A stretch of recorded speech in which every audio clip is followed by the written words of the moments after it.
I was the top student in my class to help Harvey, who was at the bottom of the class. The teacher made me his desk mate, but he played a cruel trick on me, pulling my chair away and causing me to fall, which left me permanently disabled. Afterwards, the teacher came to the hospital and tried to persuade me, look, if we're being completely honest, isn't it possible you just lost your balance? Don't wrongfully accuse your classmate. You need to write a letter of forgiveness, and quickly. I disagreed, but my parents pocketed the compensation money, publicly issued a statement of forgiveness, withdrew me from school, and took my brother to start a new life far away. On the day I died, Harvey made a stunning comeback from last place to become the top student in the grade, with the principal personally presenting him the honor certificate. Thank you, teacher, for not giving up on me during my most difficult times. That's how I achieved my current results. When I opened my eyes again, I was back at the start of the new semester, and the teacher was encouraging a one-on-one peer support program. Pandy, go to the back row and sit next to Harvey. 1. At the start of the new semester, word is that County No. 1 High School spent a fortune to hire an excellent young teacher from the city. When I opened my eyes, the sound of high heels was already ringing in my ears. A stack of graded test papers was placed in front of me, the air thick with the scent of cheap perfume. I'm the new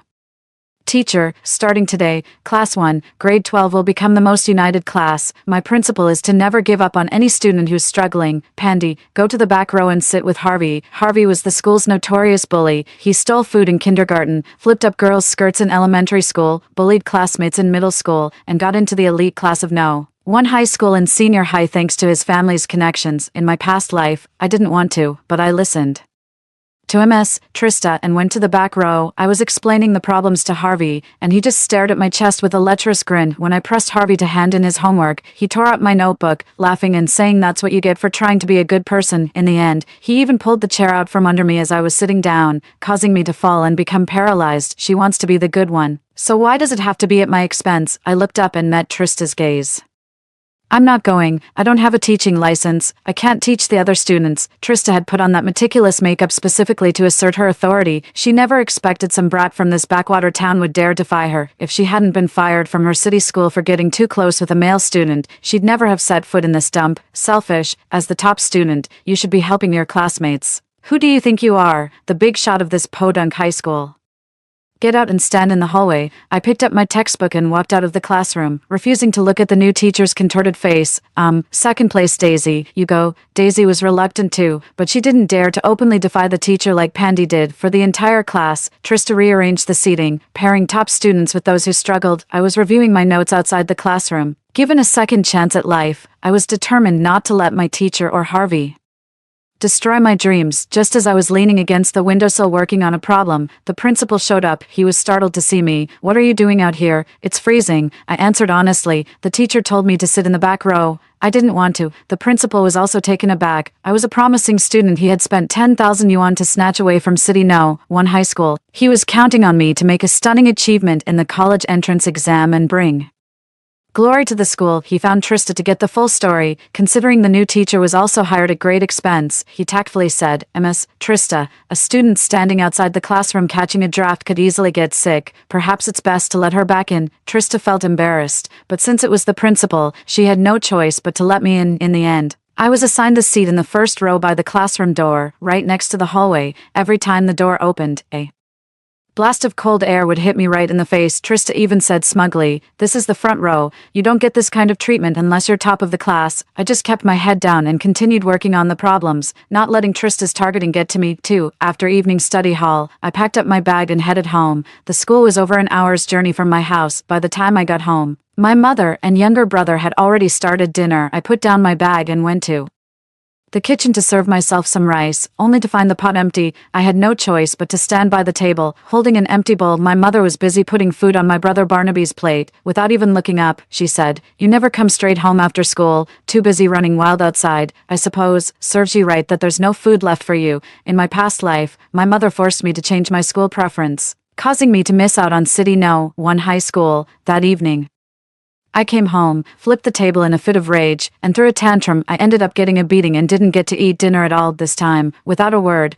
I found a seat, sat down, and shoveled a huge piece of braised pork into my mouth. I kept eating, my mouth glistening with grease, not putting down my chopsticks until I had single-handedly devoured the entire plate of eggs and half the plate of braised pork. Grandma was not pleased. You little devil, coming to collect your debt, without Looking up, I said, if there's no rice for me, I'll just eat more vegetables. If Grandma weren't using a cane now, she'd probably be chasing me down to give me a whack. My mother promptly placed the meat right in front of my brother, terrified I might take an extra bite. Before she could launch into her tirade, I quickly changed the subject. Has a school been decided for my brother yet? Barnaby only scored 250 points on this year's high school entrance exam, which wasn't even enough to get into the county's second-tier high school. My mother is trying to use money to get him into the county's top school instead. Her goal is for me to wait on my brother hand and foot at school and tutor him on top of that. In my past life, I tutored him diligently, but it was like water off a duck's back. Nothing got through. Every time he brought home single-digit scores, he'd turn around and blame me, saying I was a lousy teacher. My grandmother would point her finger in my face and scream, while my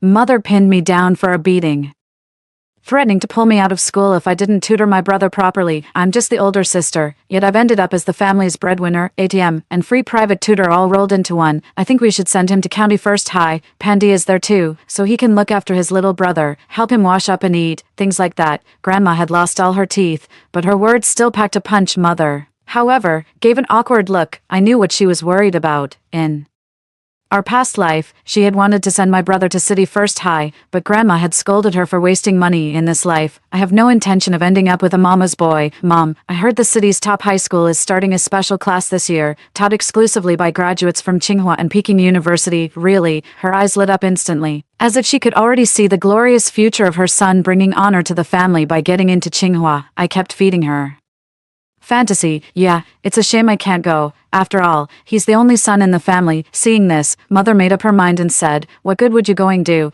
It's our Barnaby getting into Tsinghua that will bring honor to the family. Grandma said with a pained heart, how much would that cost? While they weren't looking, I snatched the last piece of braised pork. Didn't you take my 20,000 for the school selection fee? Is my grandson's future not more important than money? Grandma fell silent, looking embarrassed. I could have gone to the city's top high school, but the principal of the county school offered a 20,000 yuan placement fee. My mother agreed on the spot and forced me to attend the inferior school. My future won't be bought out for those 20,000 yuan, and I'm sure that even with a 100,000 yuan entrance fee, someone with a brain like Barnaby's couldn't buy his way into a first-tier university. In the end, Mom decided to send Barnaby to City No. 1 Middle School. Having successfully dodged that responsibility, I seized the moment to propose my own plan. Mom, I think I should live on campus from now on. I eat a lot at home. It's quite expensive. Mom immediately replied with a sarcastic tone, well, at least you're self-aware about your appetite. But if you live at school, who's going to do the housework? I'm not a live-in maid. So I deflected by bringing up my brother again. What about when brother goes to school? Aren't you going to accompany him? Nowadays, parents are expected to deliver meals to their kids at school. Don't tell me you haven't even thought of that. My mother hadn't expected me to be so thorough. She stiffened her neck and retorted, of course I'm going to go take care of your brother. There's nothing important here at home, and you'll save money by boarding at school. Now get out of here. As long as she wasn't around to make me do chores, that was all that mattered. I happily slung my backpack over my shoulder, gathered the clothes I could wear, and headed off to school. Back at school, I successfully applied to become a boarder, living and eating on campus. I spent all the time I saved each day on reviewing my studies. My grades were certainly good enough to be class monitor, but Trista used grades aren't the only measure as her reason to give the position to Harvey instead. From then on, our class became the most poorly disciplined one, with even the class monitor setting a bad example by being late and chatting with classmates during evening self-study. The class monitor wouldn't even bother disciplining other students who broke the rules. Even many of the high-achieving students got dragged into it, playing with their phones under the desk during evening self-study. I was singled out by Trista in particular. Whenever there were books to move or water jugs to carry, she'd come straight to me. Pandy, the water dispenser is empty again. They say men and women are equal, so we can't just keep piling all the heavy lifting on the boys. You go get it. The water storage room is on the first floor, and the classroom is on the fifth. Luckily, I'm in good shape, so I can carry a jug of water all the way up to the fifth floor without getting winded. But just as I reached the stairwell landing, I heard Trista's fawning voice, Daisy, there's a writing competition coming up. I recommend you enter. I've even prepared the draft for you, so you have nothing to worry about. Harvey took the essay draft and said, not bad. As for my transfer back to City No. 1 High School, I'd really appreciate it if you could put in a good word with your father. The shadows in the corner obscured Trista's ingratiating smile. It suddenly dawned on me. No wonder Trista had been buttering up Harvey. It was all because of Harvey's father. Only after the two of them had left did I carry the water cooler back into the classroom. Trista was supposed to be on duty in the classroom, supervising study hall, but for some reason she wasn't there. The class was getting as loud as a hornet's nest. In the back row, Daisy covered her ears as she worked on her homework. When Harvey returned from his smoke break, she whispered urgently, "Daisy, hand in your homework, please." Harvey, more arrogant than ever, snatched the notebook Daisy was writing in and strode up to the teacher's desk. "Look up, all of you, watch closely. Anyone who dares interfere with my business again will end up just like this notebook." Daisy's notebook was instantly torn to shreds, and not a single classmate dared to intervene. After all, even the homeroom teacher favored him. Who would dare to oppose the teacher? I turned around to see Daisy already slumped over the desk, crying. I put down my pen, gathered the torn pieces from the floor, and spent the entire evening study session piecing the notebook back together. After evening study hall ended, I placed the homework notebook in front of her. "You should tell your parents to request a seat change," and quickly. Daisy didn't dare. Will I end up being targeted by the teacher, just like you, a student raised under rigid, dogmatic discipline, who is taught to treat even forgetting their red scarf as a major offense, naturally wouldn't dare to cross their teacher. However, in my past life, after becoming paralyzed and enduring pressure from teachers and betrayal from my parents, I realized nothing matters more than living happily for oneself. You have no obligation to save students with worse grades than you. The next day, the homeroom teacher stormed up to the lectern, furious. Some students aren't exactly top of the class, but they're natural-born tattletales who completely disregard what the teacher says. Daisy buried her head even lower, trembling with fear. Trista established a new class rule. If a lower-performing deskmate does poorly on a test, it's considered the higher-performing student's fault for inadequate tutoring. The penalty is 100 yuan per incident. From then on, Daisy became Trista's target as well. Every time Harvey messed up his homework, she would drag Daisy outside to yell at her. Harvey escalated things too, often hiding Daisy's chair or throwing it out of the classroom. During the break time exercises, my eyelid kept twitching, and I had a bad feeling that something terrible was about to happen. Remembering my past life, I rushed back to the classroom just in time to see Harvey kick Daisy's chair away as she was about to sit down. Without a second thought, I dashed forward and caught Daisy by the back. Amidst the screams, "What are you doing?" My angry shout didn't faze Harvey. He just brushed it off, saying, "Just a little game between deskmates. Why are you so worked up?" But I was a step too slow. Daisy landed hard on her backside, while her head missed the table corner. She injured her tailbone and couldn't get back up. I immediately sent someone to inform the Chinese language teacher. The Chinese teacher took her to the hospital and then notified Daisy's parents. In class, Trista noticed Daisy's absence. After finding out what happened, she remarked snidely, "Girls are so fragile, it's just a little fall, and she has to fake an injury to frame her deskmate." But no sooner had the words been spoken than the figure of a stout, middle-aged woman appeared in the doorway. "Which one of you is Teacher Trista?" Trista frowned and said, "Class is in session, outsiders get out." I recognized her as Daisy's mother, notoriously the fiercest woman for miles around, and hurriedly answered, "This is Teacher Trista." The hefty woman moved like a whirlwind, grabbing Trista by the collar and slapping her twice across the face. The entire class was stunned by the scene. "My daughter is the second highest scorer in the whole grade. What gives you the right to seat her next to some delinquent? Why didn't you change her seat when I asked you to? Do you have any idea she's the daughter I had after 3 miscarriages? What's wrong with her being a little precious?" The hefty woman got right in her face and started swinging, using her sheer strength to shove Trista to the ground and slap her repeatedly. Trista screamed in terror, but none of her classmates dared to step in. "Who are you? Get off me. Stop pulling my hair." They weren't separated until a classmate who couldn't stand to watch any longer went to the office to fetch a teacher. Trista got up from the ground, her face swollen and her once elegant tweed jacket now covered in dust. "Wah, I'm going to sue you." The portly woman was never one to shy away from a fight. "I'll be suing the school too. If anything happens to my daughter, you'll pay with your life." The principal arrived and groveled, trying to coax the woman off school grounds. Before leaving, Daisy's mother pointed a finger at Harvey in the back row. "You little brat, if you dare bully my daughter again, I swear I'll send you to juvie if it's the last thing I do. Don't think your daddy's money makes you untouchable." Harvey didn't dare act tough now, keeping his head down and hiding in the back. For the first time, the classroom was deathly quiet even without a teacher present. No matter how frantically I worked through practice problems, I couldn't suppress the ache in my heart. I remembered how in my past life, when my parents found out I was being bullied, their first reaction wasn't to stand up for me. Instead, they retorted, "Why would he pull the chair out from under you and not anyone else?" I was left speechless, feeling utterly helpless and wrong. The most devastating blows always come from those closest to you. For after a week in the hospital with no serious issues, Daisy returned to school. She brought me a whole bunch of delicious treats and even pressed 300 yuan into my hand. I tried to refuse,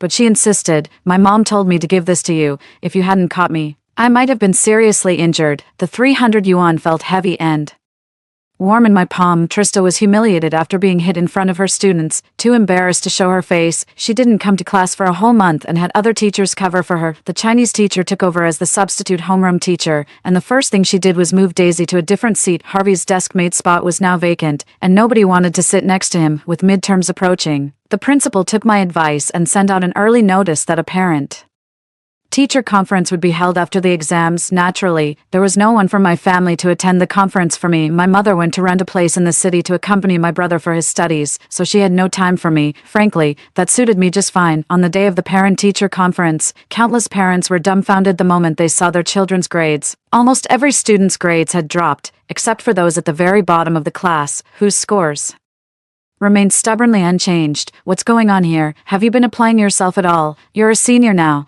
Do you not feel any sense of urgency at all? Explain yourself. Why is your score 20 points lower than last time? Upon seeing the grades, many parents immediately started berating and interrogating their children. I stepped in to explain. Uncle, Auntie, please don't blame them. Teacher Trista said the most important thing is to help your deskmate improve. Everyone's individual scores might have dropped, but the class average has actually gone up. Why would parents care about the class average? They're only concerned with their own child's score. After hearing my answer, they asked their own children and got the same reply. When the parent-teacher conference officially began, Trista arrived late, clicking in on her high heels. Parents, I have some great news to share. The class average for senior year class 1 has increased by 10 points. Let's give a round of applause. Trista started clapping, only to find that not a single parent in the audience joined in. Instead, they were all glaring at her with unmistakable hostility. Trista awkwardly lowered her hands and asked, perplexed, what's wrong? The class average has improved, and the students at the bottom have made progress. Isn't that something to be happy about? With the parents practically seeing red, how could they possibly be happy? The parent of Su Qian, who ranked 10th in the class, slammed a hand on the table. Su Qian's grades dropped by 50 points this time, and her parents even found a love letter in her drawer, signed by her deskmate. Happy, my foot. Out of the top 10 students in the class, everyone except the top scorer has slipped. This isn't the student's problem, it's yours, the homeroom teacher. Once someone took the lead, others quickly chimed in. Why on earth should my child be seated with the third to last student? Not only does that kid disrupt his studies, but he also keeps stealing my son's money. Exactly, my kid has been asking me for hundreds of dollars lately. What right does the school have to charge extra fees? I'll report this to the Education Bureau. Just you wait. Just as Trista was at a loss for words, I stepped in again to explain on her behalf. Everyone, please calm down. The school isn't demanding money, and no one in the class is stealing. It's that MS. Trista said students whose grades slip will be fined 100 yuan, and their desk mates have to pay too. That's when all the parents slammed their hands on the table, furious. On what grounds? You're using my child as a stepping stone for others. 100. How can you even have the nerve to ask for that? Teacher, give it back. As the parents kicked up a fuss, Trista was utterly exasperated. It's just $100. Kids in the city get more than that for their allowance. What a bunch of hicks. Everyone, please calm down, Trista said from the podium, her gaze dripping with condescension. The class is a collective. Don't just focus on personal gain or loss. You need to take a longer view. Besides, it's only 100 yuan. If you can't afford it, perhaps you should reflect on whether you've been working hard enough all these years. The parents were stunned, completely unable to believe their child's homeroom teacher was this kind of person. How can someone like you be a homeroom teacher? Fine, I'm going to the principal to sort this out. The parents took collective action, leading their children to the principal's office. Trista, not wanting to be thrown out again, hurried after the parents to try and reason with them. I was the only one left in the classroom. Remembering Trista's fawning face from my past life, I felt a deep sense of satisfaction. The principal's office was in chaos. From the Daisy incident to the whole class's plummeting grades, the principal's attitude toward Trista had soured. We thought we'd lucked out and hired a great teacher, but she turned out to be a rotten apple. Given the substantial sum of money involved, the principal didn't hesitate to suspend Trista. Trista couldn't produce the students' fine money either. On her monthly salary of 7,000, how else could she afford that Chanel jacket? Prompted by the parents, Class 1, Grade 12 got a new homeroom teacher once again. The seating arrangement was also reshuffled, this time based strictly on academic performance, landing me back in the prime spot right in front of the teacher's desk. In the 8-school joint exam with City No. 1 High School, I clinched the top spot in the entire city, completely overshadowing their usual dominance. Our principal was over the moon about it. Again, he even recommended I apply for Peking University's Dream Building Plan, which is essentially an early admission program, but it requires a rural household registration. What I didn't expect was that Harvey was planning to apply too. He even went so far as to change his household registration back to A Rural one evening after study hall, Harvey stopped me and warned, "Don't even think about competing with me, you don't stand a chance." I didn't buy it. If you were really that confident, you wouldn't need to corner me and make threats. But the very next day, I got a call from my father. He'd been working out of town for years and rarely came home. This time, he'd actually made a special trip just to pick me up. 5. At the dinner table, I was served a portion of lard fried egg rice for the very first time. My younger brother Barnaby, even chubbier than before, clung to the meat on his plate and wouldn't let go. My father, usually so quiet, actually told me to eat first this time, but I knew the price of this meal. He wanted me to drop out of the Dream Builder competition and be a stepping stone for Harvey. I didn't touch my chopsticks. The atmosphere at the dinner table turned icy again. Seeing me hesitate, my father slammed his chopsticks down with a crack. "Think you're too big for your boots now, do you, daring to disobey your own father?" I said flatly. "Last time I listened to you, I missed my chance to get into City High. If I listen to you again now, I'll have to give up the university I've been dreaming of." My father sneered. "Aren't you supposed to have some backbone? Then get in on your own merit. What's so impressive about taking shortcuts?" I shot back. "If you had any real integrity, you wouldn't have taken the money from Harvey's father. What's so impressive about taking shortcuts?" My father smashed his bowl again, following his lead. I just flipped the entire table over. In my final year of high school, I was shocked to find I'd grown as tall as my father. The mountain I'd always had to look up to had become a mere hill. My defiance had clearly thrown them off. As a last resort, they tried to control me with money. "If you don't agree, don't come to me for your allowance anymore." With all the pride I could muster, I marched back to school, only to stare in dismay at the measly 79 yuan left on my meal card. With only 6 months left until the college entrance exams, I had no idea how I was going to cover my living expenses. I recalled how, in my previous life, I was stuck in the hospital and needed to earn some money for the bills. I ended up borrowing a doctor's computer to write articles for a magazine, just to get a bit of freelance pay. But I didn't have a computer of my own. Left with no choice, I had to splurge and go to an internet cafe. After checking the submission guidelines on a few websites, I started typing away. It took me 2 hours to finish and submit the piece. Since I had snuck out to use the internet, I bundled up tightly on my way back to the dorm, hoping not to be spotted. But as I passed the school's main gate, I saw a familiar figure. It was Harvey. An older man who looked just like him was there to pick him up in a Rolls-Royce, holding a woman in his arms, probably Harvey's mother. I hid in a corner, frozen, terrified that Harvey would catch me and use it against me. Suddenly, I realized the woman's clothes looked familiar. When I looked up, it was actually Trista. Is Trista Harvey's mother? That can't be right. If that were true, would Harvey just stand by and watch his own mother get beaten without helping? Another possibility crossed my mind, but it seemed even more far-fetched. His own father is being intimate with another woman, and the son shows no reaction. Anyone who didn't know better would think they were the family of 3, but at the last parent-teacher conference, Harvey's mother wasn't there, so I had no way to confirm it. The next day, I used the excuse of losing my wallet to request a look at the security footage. Given my good grades, the principal agreed without suspicion. I secretly copied last night's surveillance video to my QQ account and then deleted the footage of me returning today. During the Monday flag-raising ceremony speech, Harvey's father took the stage as an honored guest, introduced as a well-known entrepreneur.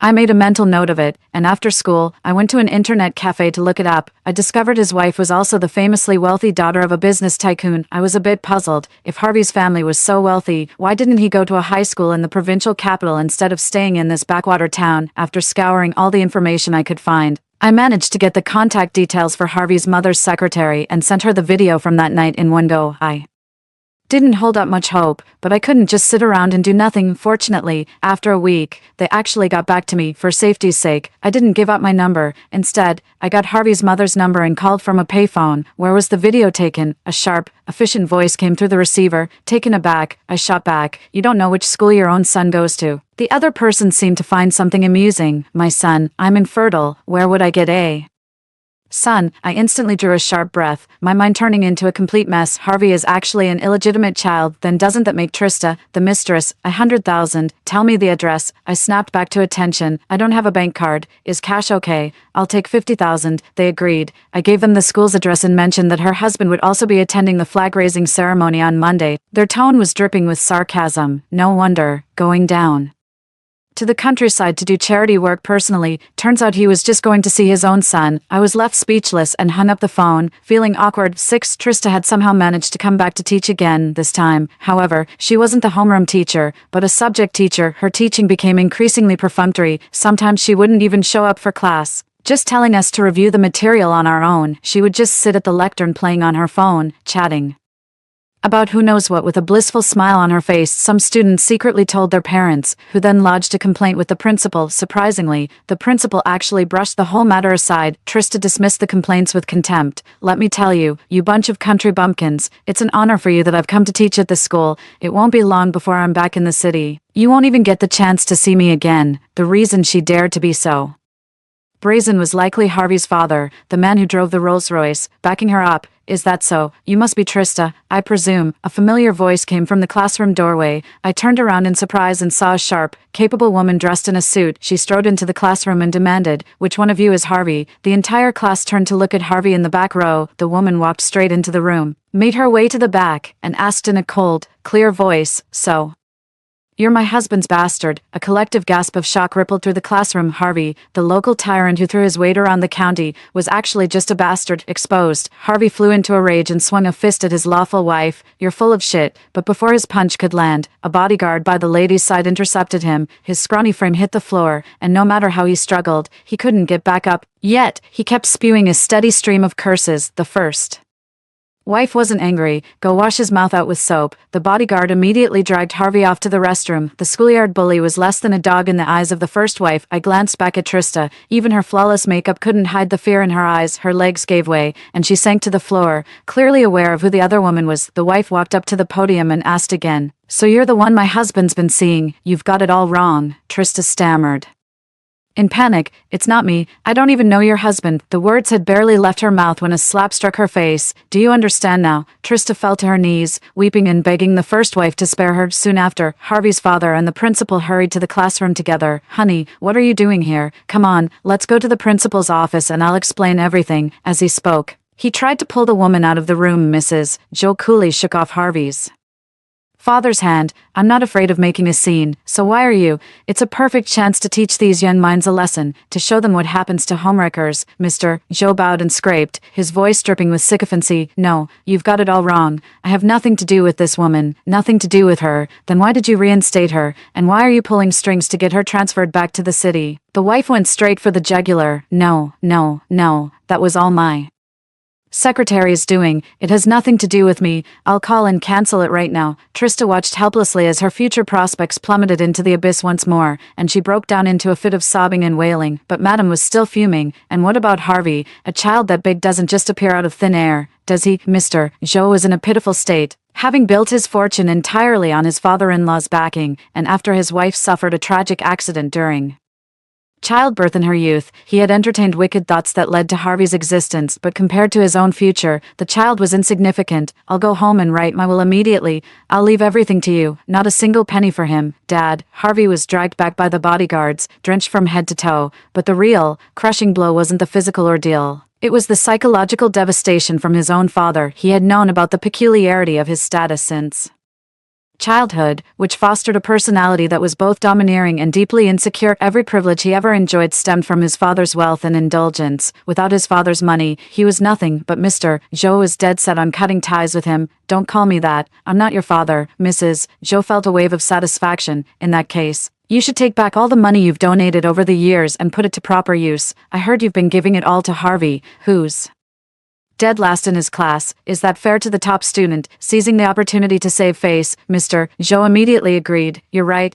It's not fair. I'll make a donation right now, and it will go only to the top student." Mrs. Joe glanced at me, as if she had already known who I was. "Then we'll donate 100,000 in cash." "Yes, yes, of course, whatever you say, dear." Harvey's father nodded, bowed slightly, and personally helped his wife to leave. The whole dramatic farce finally came to an end. The principal had been watching the entire time.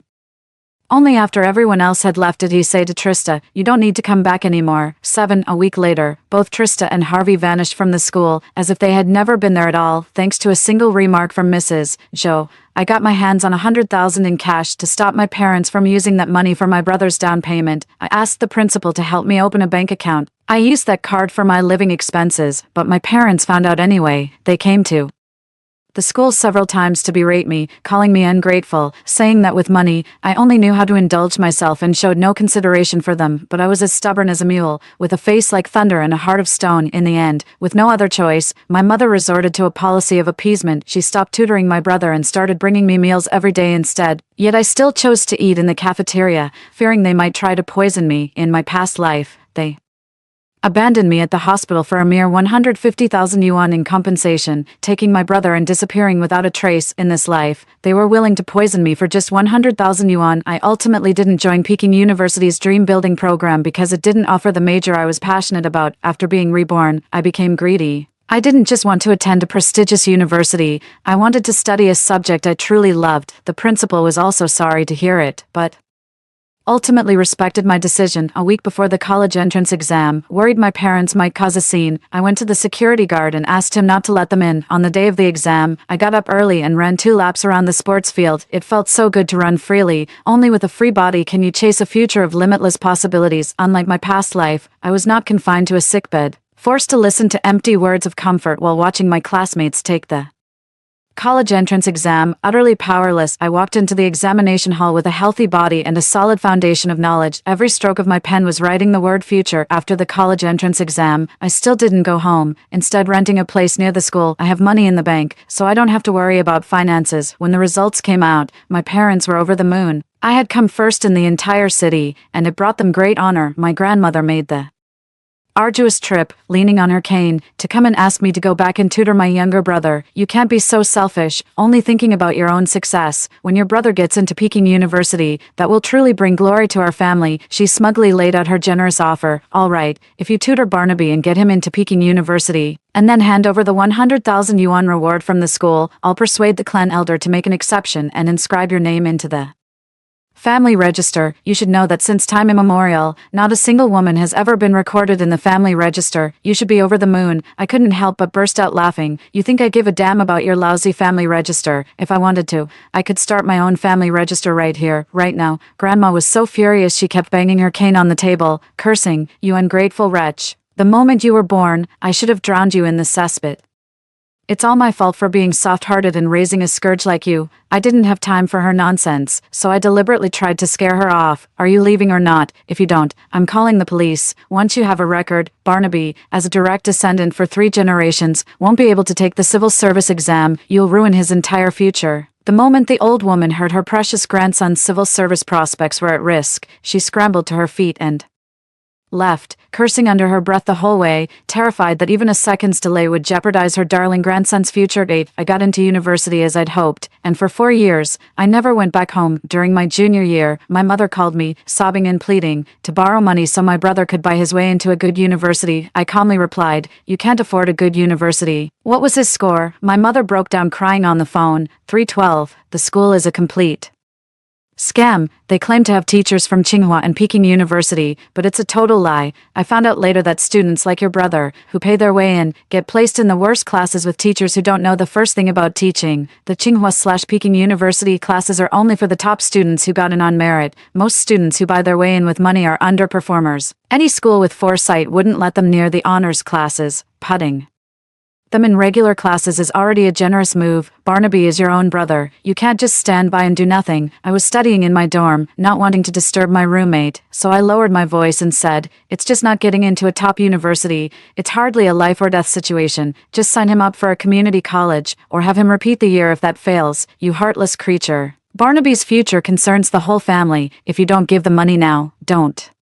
expect him to help you when you get married." Mother's mask of civility slipped once more as she screamed, "I never once thought about relying on my brother in the future. I'd be thanking my lucky stars if he didn't bleed me dry. That 20,000 yuan school selection fee nearly ruined my future back then. I'll always be the most convenient sacrifice in their eyes. Oh, should I thank you for that?" Then I hung up the phone. During winter break, I found a part-time job at a convenience store and applied to stay on campus. According to my former classmate Daisy, my parents tried to pay to get someone into a top-tier 985 university, only to be scammed out of 150,000 yuan, and 150,000 yuan is a staggering amount of money for an ordinary family. They practically drained their life savings for their son's future. Serves them right for getting scammed. Daisy got into a university down south. Whenever she came home for the new year, she'd often share all sorts of new stories with me. "Hey Stella, do You remember our totally bizarre homeroom teacher from senior year, Trista, the person who ruined me in my past life. Try as I might, I can never forget them. After I started university,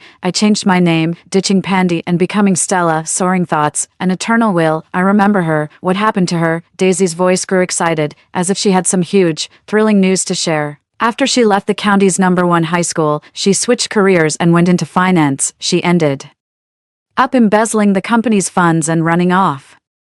The boss reported it to the police, and she was arrested half a month ago. Word is she's going to be locked up for good. I'm not surprised Trista would do something like this. She's the type to twist right and wrong. As a teacher, she'd only lead her students astray. My verdict on this is just 4 words. Serves her right. Daisy can't stand Trista either, but she dislikes Harvey even more. They share the same last name, but their characters are worlds apart. And Harvey, I saw him the other day. 2. His Rolls-Royce driving biological father really doesn't give a damn about him. Can you believe he's been reduced to waiting tables at a barbecue joint? Hearing that the person who ruined my life in a past incarnation is doing poorly instantly lifted my mood, cutting my end-of-term stress in half. I'm just an ordinary person. I can't bring myself to forgive everyone for everything. After graduating from university, I was preparing to move to Shenzhen for better career prospects. Just before I left, my mother called. She didn't mention money at all, and for once, she didn't pressure me into meeting the village chief's son, who only finished junior high. Pandy, Stella, I miss you. Just thinking about you out there, not eating well or dressing warmly, fills me with regret. I regret not being better to you back then. Hearing my mother's apology, my first reaction wasn't, but a deep sense of unease. Like a weasel paying New Year's respects to a chicken, it felt suspicious. After brushing them off and hanging up, I called Daisy and asked her to look into things for me. Sure enough, 3 days later, Daisy gave me an earful over the phone about my parents. Stella, whatever you do, don't come back. Your brother's looking for a job and somehow got it into his head that 200,000 yuan can buy him a civil service position. They've arranged a marriage for you with some lame guy, and they plan to lock you up and force you to marry him the moment you get back. It all made sense now. I calmly thanked my friend, bought a plane ticket, and headed straight back to my job. My decision not to go home sent my parents into a rage. They never questioned whether 200,000 yuan could actually get their son into the system. Instead, they blamed me for not giving them the money and ruining their son's future. My father threatened me over the phone, not once but several times. If you don't come back, I'll go to your workplace and show your boss what a heartless, ungrateful wretch he hired. My father worked away from home for years, traveling far and wide for his job. I knew he was capable of doing just that. In a panic, I immediately applied for a transfer to an overseas posting. By all rights, I shouldn't have been able to go, given my lack of experience, but in the end, my high qualifications and sincere attitude won them over. After some consideration, the company decided to send me and a senior colleague abroad. When my father finally made his way to Shenzhen after asking around and learned I had gone overseas, he sank to the ground, overwhelmed with regret. Ungrateful daughter, I never should have let her go to university. I should have married her off to recoup my investment. The people around him looked on with contempt, unable to believe a father could say such a thing. Once my work settled into a steady rhythm, I called Daisy to let her know I was doing well. She's now a teacher at City No. 1 High School, having secured a permanent position within the public system, enjoying a stable and secure life. When she heard I had broken away from my family of origin, Daisy was even more thrilled than I was. Stella, I knew you could do it. You have a much broader, brighter future ahead of you. Gazing at the setting sun on the horizon, I finally felt a boundless sense of freedom, a scene I had imagined countless times in a past life, confined to a sickbed, now unfolded before my very eyes. The gloomy past is beyond recall, but the days ahead are bright with infinite promise. The end. Story 2. In my past life, I was brutally murdered by my husband and mother-in-law for failing to bear a son. After my death, my mother lit a gasoline canister at my funeral, killing my husband's entire family. After being reborn, I suddenly heard my mother's voice coming from my womb. Don't be afraid, daughter. Give birth to me. Mom pulled some strings in the underworld. This time I'm definitely going to be a man. A few months later, my mother was reincarnated as my son. The in-laws world came crashing down. Fiona, I'm telling you, if this baby turns out to be another worthless girl, I'll chop both you and that good-for-nothing brat into pieces and feed you to the pigs, so we won't end up with a bunch of worthless girls blocking my precious grandson from being reborn into our family. The harsh, sharp scolding of my mother-in-law Judith reached my ears. My husband Gordon looked at my belly and said in a hushed voice, Yinzi, just listen to Mom. Let's spend the money and get an ultrasound. Okay, if it's another girl, get rid of it while it's still early. A violent shudder ran through me as I suddenly realized I had been reborn. I had been reborn at 4 months into my pregnancy with my youngest daughter. In my previous life, after seeing I had given birth to 2 daughters in a row, My mother-in-law insisted on taking me to an illegal clinic for an ultrasound. A mother's intuition told me the baby I was carrying was another girl. Fearing my mother-in-law would force me to abort, I refused to get an ultrasound. A month later, she slipped sleeping pills into my food. After I passed out, she and my husband took me to an illegal clinic. When I woke up, the baby was gone. Just then, a fortune teller came to our village and declared I was destined to only bear daughters. As long as I'm in this house, my husband can forget about ever having a son. After hearing the fortune teller's words, my mother-in-law tied up me and my two daughters and gagged us. She brutally murdered all three of us, mother and daughters, using a chainsaw meant for cutting firewood. After I died, my spirit followed my husband and saw my mother-in-law chop up our bodies, throw the pieces into the pig pen, and watch as the 5 pigs we raised devoured them. My mother refused to believe I had taken my own life with pesticide along with my 2 daughters just because I couldn't bear a son, and insisted on calling the police, yet my mother-in-law showed up with a group of relatives and completely trashed our home. My disabled father was beaten to death, and my mother was left battered and bleeding. In utter despair, at my funeral, my mother ignited a gasoline canister, taking her own life along with my husband's entire family. I opened my eyes and found myself back at exactly 4 months pregnant. My mother-in-law was grumbling in the next room, and just like in my past life, my husband was urging me to get an ultrasound at an unlicensed clinic. Just then, my mother's voice echoed from within my belly once more.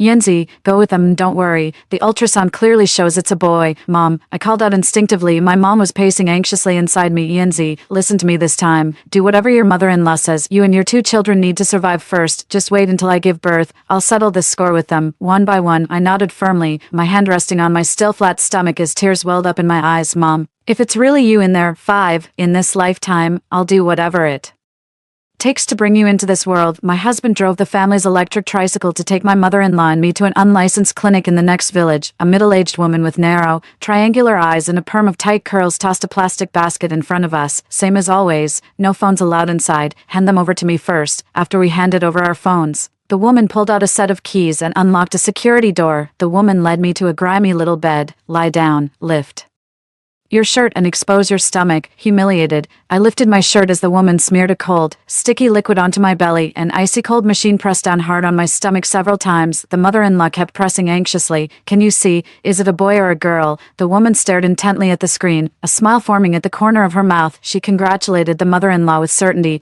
It's a boy. You're going to have a grandson. Congratulations. The mother-in-law paused for a moment, then burst into overwhelming joy. She clasped her hands together, bowing first to the heavens in gratitude to the gods, then turning to bow to the woman. When she looked at me again, a faint smile finally appeared in my mother-in-law's sharp, triangular eyes. Back at home, my mother-in-law instinctively told me to go feed the pigs. Suddenly, a sharp pain shot through my stomach, clutching my abdomen. I broke out in a cold sweat from the agony. Mom, my stomach hurts. My mother-in-law glared at me with gritted teeth. You just got pregnant with a son and you're already giving me attitude. I'll teach you to be so dramatic. As she spoke, she raised her arm and slapped me. Terrified, I stumbled back 2 steps and suddenly fell to the ground. A trickle of blood began to seep from the hem of my maternity dress. On my stomach, it hurt so bad. I'm not faking it. My baby suddenly started kicking like crazy inside me. When my mother-in-law saw the bleeding, her face went pale with fright. My husband rushed over and yelled angrily, Mom, you're always going on about wanting a grandson. Now that he's here, why are you tormenting Yenzi? Are you trying to work Yenzi so hard that she miscarries? Is that what you want, to lose your precious grandson? The mother-in-law turned pale, her lips trembling. I had no idea. Back in my day, we worked in the fields all through pregnancy, right up until labor. I was still picking cotton in the fields when I went into labor with your eldest sister. Because my mom was so active in the womb, my mother-in-law grew worried that her precious grandson might be in danger. I had no choice but to reluctantly stay in bed and rest. Seeing me lying in bed all day without doing any work, my mother-in-law grew resentful and devised new ways to make my life difficult. The doctor said I was too weak and feared I might lose the baby, so he suggested that my mother-in-law slaughter a few chickens to nourish me. My mother-in-law cooked a large pot of chicken soup, but first tore off the 2 large drumsticks and gave one each to my father-in-law and my husband. Then she tore off both chicken wings and drumettes, putting them straight into her own bowl. She also shredded the chicken breast to prepare a dish called shredded chicken salad as a snack for Grandpa to enjoy with his drink. In the end, all that was left in my bowl were a few bony scraps with barely any meat and some watered-down chicken broth. I lowered my head to take a sip But suddenly my stomach churned violently, and I threw up with a retching sound. After that day, I couldn't keep any food down and lost several pounds from starvation. In just a few days, my complexion turned sallow, and I kept experiencing slight bleeding every couple of days. My husband was so alarmed that he rushed me to the hospital for fetal preservation. After a week in the hospital, the money spent on preserving the pregnancy could have bought 100 hens. The mother-in-law's face contorted with distress. The father-in-law, enraged, slapped the mother-in-law twice and yelled, "The doctor said we need to give our daughter-in-law nutritious food to protect the pregnancy, but you just gobbled it all up yourself." 5. I'm telling you, if we lose this baby, I'll make you pay for it. The husband also complained resentfully to his mother, "Mom, can't you be more reasonable? That chicken soup wasn't for Yenzi. It was for your future grandson. I know you just can't stand seeing your daughter-in-law live comfortably, but think about it. Your precious grandson is in her womb right now. If Yenzi suffers, your grandson suffers. Can you really bear that?" After being discharged from the hospital, my mother-in-law finally stopped finding new ways to make my life miserable, but my mother detests my mother-in-law and has no intention of letting her off easy. I'm getting picky with my appetite. The chicken broth is too bland. I won't drink it. The chicken broth is too greasy. I won't have it. I still crave the sour plums and cornelian cherries from the mountains. The vegetables from the garden make me nauseous just from the smell. The only thing I can barely stomach is the fresh, organic wild greens. My mother-in-law is so worn out from my antics that she's gasping for breath, and her plump face has noticeably thinned out. I can sense the venom in my mother-in-law's gaze. It's dark and sinister, as if laced with poison. She's probably biding her time, waiting until I safely deliver her precious grandson before she settles the score with me. Even when I was still in my mother's womb, I managed to give her such a hard time. Did my mother-in-law really think she'd have it easy after my mom gave birth to me? In the blink of an eye, the day I gave birth arrived. Probably thinking her precious grandson had finally arrived, my mother-in-law reverted to her old ways. She yelled, "Weren't the first two money-draining girls both born at home? Practice makes perfect. Why bother?"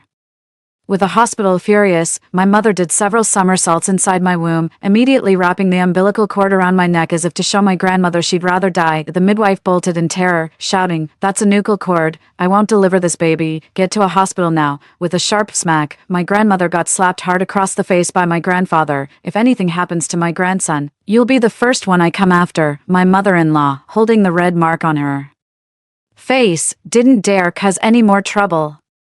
She quickly packed our things and took me to the county hospital. At the hospital, when she heard that a C-section would cost several thousand yuan more, she blew up again. "What do you mean, C-section? My daughter-in-law is carrying my grandson. Natural birth makes for smarter babies." With a sharp smack, the father-in-law slapped the mother-in-law across the face again. "Listen to the doctor. If anything happens to my grandson because of this, I'll skin you alive." The mother-in-law covered her face and reluctantly retreated to a corner. 5. Half an hour later, with a loud cry, my mother was born. My mother-in-law thought her golden days had finally arrived. Little did she know, the nightmare was just beginning. My baby would cry with anyone else, but would calm right down when held by his grandmother. She was absolutely thrilled and told everyone how her grandson was closest to her. But soon enough, Grandma wasn't smiling anymore. My mom would cry at night and refuse to sleep, insisting that Grandma hold her and rock her back and forth before she'd finally close her eyes. But the moment Grandma put her down, my mom would open her little mouth and let out another heart-wrenching scream. Grandpa couldn't sleep because of the noise, but he couldn't bring himself to scold his precious grandchild, so he took all his frustration out on Grandma. "You kept nagging day after day about wanting a grandchild. Now that you have one, you can't even take care of him properly. What's the point of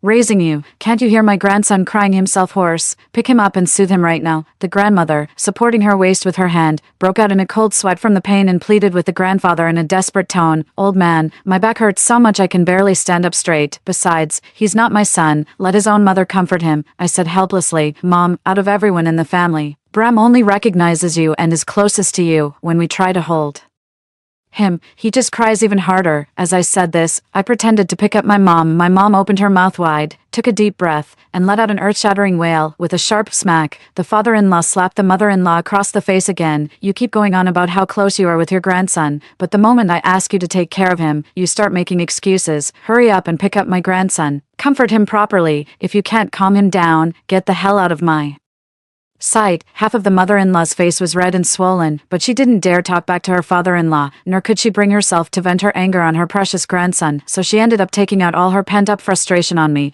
"If you can't even take care of a child properly, you don't deserve to eat." The next morning, sure enough, my mother-in-law didn't make me any breakfast. My mom clenched her little fists in anger. "Just you wait, my girl, I'll make that old geezer's life Miserable, I hadn't eaten breakfast, so my baby kept her mouth tightly shut and refused to drink milk no matter what. 5. My mother-in-law panicked and kept urging the baby beside her. Sweetie, drink your milk, you won't grow tall if you don't drink it, I said with an awkward look. I didn't eat this morning, my milk supply is low. When my husband found out his mother hadn't even let me have breakfast, he completely lost it. Mom, must you keep pulling these petty stunts? You're hurting everyone, including yourself. When will you stop? If Yanzi actually gets malnourished and her milk supply dries up, where am I supposed to find thousands every month for formula? My father-in-law burst into the room and kicked my mother-in-law. You can't even take care of a woman in confinement properly. What the hell are you good for? My mother-in-law, clutching her waist and grimacing in pain, made me a large bowl of fermented rice with eggs, seeing only 5 poached eggs in the bowl. My father-in-law flew into a rage again. With a sharp slap, he swollen the other half of her face. You good-for-nothing hen, you feast on lavish meals every day, and this is all you give your daughter-in-law. You're clearly trying to starve my precious grandson to death. My mother-in-law glared at me with venomous eyes, too angry to speak. I knew she was just waiting for me to wean him. Once he's weaned, her darling grandson won't need to come to me for milk anymore. My father-in-law and husband would go right back to not giving a damn about me, just like before. That's when she'll start bullying me again, just like she used to. Half a year flew by in the blink of an eye. At the moment she realized I couldn't produce a single drop of milk anymore, my mother-in-law's expression changed instantly. She tossed me a sickle, a carrying pole, and 4 woven bags. Go cut pigweed on the mountain, if you don't fill all 4 bags. Don't even think about eating today. I was about to speak when suddenly I heard my mother's voice in my head. Yanzi, take Cora Juno out too. Just watch how I deal with this old fool. I smiled apologetically and picked up 2 baskets, saying to my mother-in-law, let Cora and Juno come with me then. It's bamboo shoot season in the mountains. We'll gather plenty to sell. We can save the money for Bram's future wedding. Seeing how agreeable I was, my mother-in-law finally smiled with satisfaction. But when I returned at noon with my 2 daughters, carrying bundles of pigweed, I found my mother-in-law looking utterly miserable, her eyes swollen black and blue like a panda's. As for my own mother, she was sitting on the bed, wailing as if the world were ending. My husband leaned in to coax him. Hey kiddo, grandma's tired. How about dad plays with you instead? My mom looked up at him and stretched out her chubby little paw, swiping it right across his face. My husband hissed in pain and raised his arm, about to hit my mom. My mother-in-law suddenly rushed over, shielding my mom tightly, and yelled at my husband, what are you doing? Don't you dare hit my grandson. My husband pointed at his face in a fury. That little rascal, spare the rod and spoil the child. Look how he scratched me. It's bleeding. My mother-in-law said matter-of-factly, Bram is still so young. What does a child his age know? He'll come around when he's older. My mom grinned from ear to ear and happily stretched out her little arms toward my mother-in-law, beaming with delight. My mother-in-law picked her up and let her pull her hair, grab her ears, and poke at her eyes without uttering a single word of complaint. From the time my mother started crawling on all 4s until she learned to walk, my mother-in-law's face became a canvas of overlapping scratches, layer upon layer, until it resembled a fishing net. When my mother finally began to talk and walk, my mother-in-law breathed a quiet sigh of relief, thinking her days of hardship had finally come to an end. But little did she know, once my mother learned to speak, her combat effectiveness and destructive power increased 10,000-fold. My mother-in-law tipped my mother around the village, spreading malicious rumors about me, claiming that while my husband was away at work, I spent all day video calling male classmates and had even taken my clothes off for them on several occasions in my past life. Because of these lies my mother-in-law fabricated, my husband mistakenly believed our unborn daughter was an illegitimate child from an affair. 5. That's why he stood by and did nothing when she brutally murdered both me and our daughter this time around, before I could even make a move. As soon as my mother-in-law returned, my own mother rushed over to my father-in-law, blinking her innocent big eyes. She asked him with genuine confusion, Grandpa, why does everyone say Dad looks nothing like you? But spitting image of Marvin from the village entrance. Marvin even asked Grandma if Dad was actually his biological son, so who's my real father, anyway? The old man flew into a rage, stormed into the room, and grabbed his wife by the hair, slap after slap. A dozen sharp cracks rang out in quick succession. The mother-in-law covered her face, sobbing and insisting she hadn't been unfaithful. The father-in-law kicked her hard and pointed at my mother, roaring, he's only 3, how could he possibly lie? The mother-in-law was left speechless and beaten half to death by the father-in-law. My mom wasn't satisfied yet. She dragged my husband and desperately pulled him toward my father-in-law. Grandpa, take a quick look. Does my dad look more like you or like Marvin? My husband, furious and frantic, raised his hand to slap my mom. Bram, I told you to watch your mouth. My mom burst into tears, threw herself into my father-in-law's arms, and sobbed, Grandpa, I don't want Marvin to be my grandpa. I want you to be my grandpa. Touched. My father-in-law hugged his grandson tightly and promptly slapped my husband across the face. How dare you? A bastard, lay a hand on our precious grandson. If I ever see you touch my eldest grandson again, you and your shameless mother can both get the hell out. That evening, my father-in-law forcibly took back the household expense passbook and all the family's gold jewelry that my mother-in-law had been managing, and handed them over to me. Yenzi, from now on, you're in charge of this household. If your mother-in-law asks you for money, don't give her a single cent. That'll stop her from using our family's money to support some man on the side. Given his age, it's nearly impossible for my father-in-law to father another son now. 5. The more he looks at him, the more he thinks my husband resembles that old troublemaker Marvin from the village entrance. If it weren't for keeping my mother-in-law around to take care of him in his old age, my father-in-law would have thrown both her and my husband out by now. My mother-in-law finally realized she had spoiled my mom rotten, but the moment she tried to discipline my mom ran off crying to tattle to my father-in-law. Grandma says I only care about you and not her. She says she's going to strangle me. My father-in-law slapped my mother-in-law across the face, pinned her against the wall by the throat, and hissed a threat. Judith, you cheating whore. How dare you lecture our precious grandson. If I ever see you lay a hand on Bram again, I'll chop your filthy hands off. My mother-in-law's gaze toward my mother shifted to one of fear and resentment. Ironically, the same woman who always looked down on her two granddaughters in the past began trying to win over my daughters after realizing her precious grandson wanted nothing to do with her. Cora, let grandma gather the pigweed. You go finish your homework now. Study hard, dear. When you grow up and make something of yourself, grandma will share in your happiness. Juno, come get some candy. Grandma saved this just for you. Didn't even give any to your brother. Be good, Juno. Always listen to grandma, and when you're older, make sure you take good care of her. Okay. My mom overheard this, turned around, and immediately went to tattle to Grandpa. Grandma's been bad-mouthing you to my older sisters again. She even called us all ungrateful and said she's going to live with my sisters from now on. How could this be allowed to stand? Although my father-in-law favors sons over daughters, he's extremely chauvinistic in his eyes.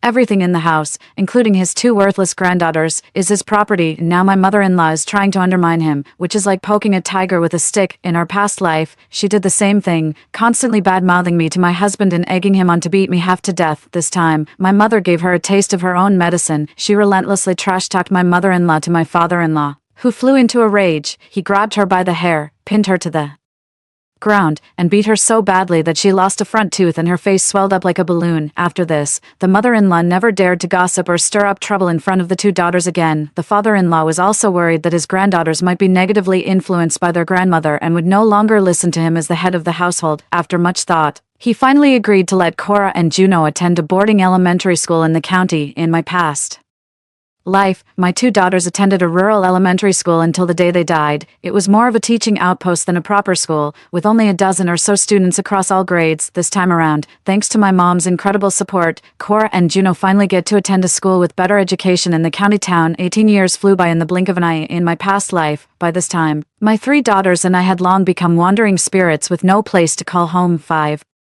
But in this life, because my mom was unexpectedly reborn as my son, the family's only treasured grandson, our lives as mother and daughters have been completely transformed. The eldest daughter, Cora, got into the police academy and officially changed her name to Sophia. The second daughter, Juno, was admitted to the University of Political Science and Law, and also changed her name to Olivia. As for my mom, Bram, her in-laws and husband now practically wish they had never had this son. My mom doesn't like studying herself, but she enjoys keeping an eye on the two older sisters' studies. The year my eldest daughter got into high school, my mother-in-law threw a fit, worried that if her granddaughter studied too well and went off to college, she'd never come back to support her. She absolutely refused to let her attend high school. My mom slammed her bowl down right then and there and lashed out at her. Grandpa was right. You're such a narrow-minded old woman. What do you know? It's great that my sister's a good student and can get into college.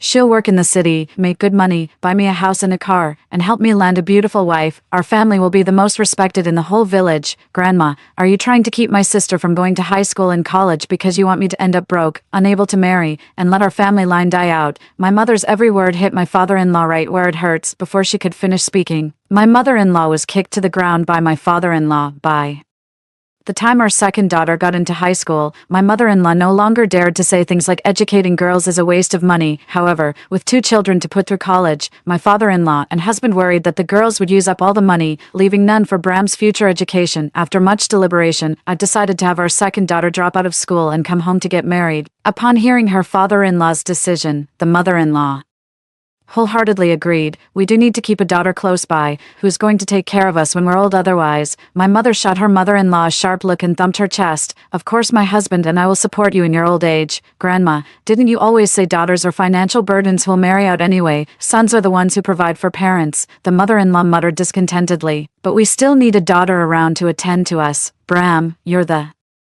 hope of this family. You shouldn't be doing such servile work. This kind of work should be left to the girl. Just as I was about to retort to my in-laws' words, my mother's voice suddenly echoed in my mind. Don't you say a word, sweetie. Just watch how your mom deals with these old fools. My mother mimicked my husband's posture, lying back on the couch and weakly waving her hand. My total score from all 4 subjects combined is still lower than second sister's score in just one subject. How can you possibly expect me to get into college? You might as well pin your hopes on my son instead. Grandpa, I really think you and Dad should keep supporting second sister's education. She was the top scorer in the county's high school entrance exam. With some effort, she might even bring home a national college entrance exam top score for our family. Think about it. If we marry second sister off now, the bride price would only be around 80 or 90,000 at most. But if second sister becomes the top scorer in the Gaokao and graduates from Tsinghua or Peking University, I heard she could make hundreds of thousands a year. I'm the only son in this family. Won't all the money big sister and second sister earn eventually be mine? Grandpa, how can you not see the logic in this? And here I thought you were more clear-sighted than Grandma. I was quietly snickering to myself on the side. After all these years, my mom still loves pushing my father-in-law's buttons. Most sure enough, the moment he heard his grandson trash-talk him, saying he's as clueless as Grandma, Grandpa immediately blew his top. You little rascal, everything I do is for your own good. My mom rolled her eyes, shifted her posture, and went back to scrolling through her phone. Grandpa, if you truly care about me, you should talk to Dad and invest in my older sister's education, once my sisters make something of themselves. I'm their only brother. They'll have my back, won't they? I hate studying anyway. If you keep pushing me, I'll hang myself with a rope and end our family line. The grandfather, advanced in age and with Bram as his only cherished grandson, immediately softened at the threat of his suicide. If he doesn't want to go to school, then don't make him. Bram's right. He's still got his 2 older sisters to rely on. Let the second daughter go to high school too. She can get into a good university later, land a decent job, and earn money to build a new house and cover wedding expenses for her brother. 5. The second daughter gave my mother a look filled with mixed emotions before leaving. The second daughter left all her junior high textbooks and notebooks from 3 years with my mother. Little brother, I know those weren't your true feelings. You said that on purpose, didn't you? You wanted Grandpa and Dad to agree to let me go to high school. Little brother, I know you're actually very smart. You must study hard. When big sister and I graduate and find jobs, we'll support your education. Years later, the eldest sister graduated from police academy and joined the county police station. After graduating from law school, the second daughter also passed the civil service exam and became a court clerk, just as my in-laws and husband were gearing up to exploit their 2 daughters to buy a house and car for Bram so he could get married. My mother stepped in one last time. He left a letter saying he had fallen for a man and decided to run away with him. After reading the letter, my father-in-law's face twitched, his eyes rolled back, and he collapsed to the ground with a thud. My mother-in-law was gasping for breath, clutching her chest with a hoarse rattling sound, before collapsing limply to the ground. My husband, frantic and furious, tried to help her up but she kept collapsing. He yelled at me in desperation, "Why are you just standing there? Help me get Mom up." I took 2 steps back with a cold laugh. "She's your mother, not mine." "Fiona, what do you mean by that?" My husband stared at me in disbelief. I stepped back to the doorway and said with a smile, "What I mean is, Gordon, let's get a divorce. All these years, if it weren't for my mother's voice in my head telling me to wait a little longer, that she'd help me get my revenge and make my in-laws and husband willingly raise their 3 children, I would have divorced him and taken the kids long ago. But getting a divorce now feels even more satisfying. If we had divorced 20 years ago, Gordon was still young and strong. He could have easily remarried. If I can't take my 3 children with me when the time comes, they'll end up in the hands of their stepmother. Unlike now, Gordon has grown old, and all the money he's earned over the years has been spent on his 3 children. Now, there are also 2 elderly parents who have suffered strokes and are paralyzed. What awaits him is a future more painful than death itself. But where on earth has my mother gone? It was as if something was guiding me from beyond. I ran desperately toward my parents' home. When I got home, it was true. My mother, who had been in a coma for over 20 years, miraculously woke up. "Mom," I rushed over and hugged my mother tightly, sobbing uncontrollably. "Mom, you're awake. Then what about Bram?" My mother reached out, gently touched my face, and said with a smile, "Bram was never meant to be part of this world. I pulled some strings in the underworld so that both he and I could be reborn through you, now that Bram has returned to where he belongs." It's time for me to go too. I hugged my mother tightly, tears streaming down my face, but then, as if experiencing a final surge of clarity, Mom looked at me with lingering reluctance, then turned her gaze to my father. Finally, she slowly closed her eyes. On this day, I lost both my son and my mother, yet I finally found myself again. After my mother passed, the only Bram was gone. My in-laws and husband seemed to remember their two daughters overnight. The father-in-law lifted his partially paralyzed hand, trembling as he pointed toward the door. Go to the city, find Cora. The mother-in-law struggled to open her twisted mouth, drool trickling from the corner, mumbling indistinctly, Bram is gone, let Cora, Juno, take care of us, in our old age. My husband lit a cigarette in silence, then said to me, it's not easy to get medical care back in our hometown. Let's take Mom and Dad and move to the city, have Cora Juno buy us a bigger place, they're making good money now anyway. From now on, they should pay $5,000 a month to support the family. I scoffed inwardly, a bigger house, and $5,000 a month in support money. Gordon is clearly just trying to leech off my two daughters. $5,000, I said calmly. Even if we buy a house, we can't just move in right away. If we go there all of a sudden, are we supposed to rent a place? I've heard rent in the city is really expensive, with so many of us. It would cost at least $5,000 or $6,000 a month, right? In my opinion, it's better to let the older kids get the house sorted first. We can wait at home, and the thousands we save on rent would be enough to cover your cigarettes and alcohol for months. My husband's eyes lit up. I knew that with his selfish nature, he'd want to spend all the money on himself, using the excuse of buying my husband some alcohol. I called my two daughters. My life may be set in its ways, but I won't let Gordon ruin my daughters' lives. After hanging up the phone, I walked 3 miles to find a vendor who specialized in selling counterfeit liquor. In one go, I bought 10 pounds of the fake alcohol. From that day on, I became known throughout the village as the model daughter-in-law. Even though my father-in-law was bedridden, I still served him 3 meals a day, bringing fine food and drink right to his bedside. I even bought my husband some marinated dishes and cooked his favorite braised pork head with glass noodles. I set up a folding table by my father-in-law's bed so my husband could share a drink with him at every meal. Honey, with Dad's health like this, we don't know how much longer we'll have with him. While he's still here, please spend more time with him and make sure he enjoys good food and drink. My husband's eyes welled up with tears. Darling, I must have done something truly virtuous in my past life to deserve a wife as wonderful as you. I just smiled without saying a word, then turned to prepare another meal for my mother-in-law. I cooked all her favorite rich dishes. Even when stir-frying vegetables, I'd add 3 big spoonfuls of gutter oil. Not long after, my father-in-law was the first to pass away from drinking adulterated liquor. He still had half a braised pig's trotter clutched in his hand when he went. The elderly folks in the village were envious seeing this, saying he truly lived a full life, with his son and daughter-in-law by his side, pampering him with good food and drink till the very end, especially me, his daughter-in-law. I made constant trips to town to buy him liquor and groceries. Everyone in the village knew how devoted I was. I smiled without a word, simply focusing on cooking for my mother-in-law. Half a month later, my mother-in-law passed away as well. When she left, a few sesame seeds still clung to the corner of her mouth, clutching the unfinished sesame ball she left behind. I cried my heart out. Mom, didn't you say this morning how much you were craving sesame balls? I fried a whole big bowl of sesame balls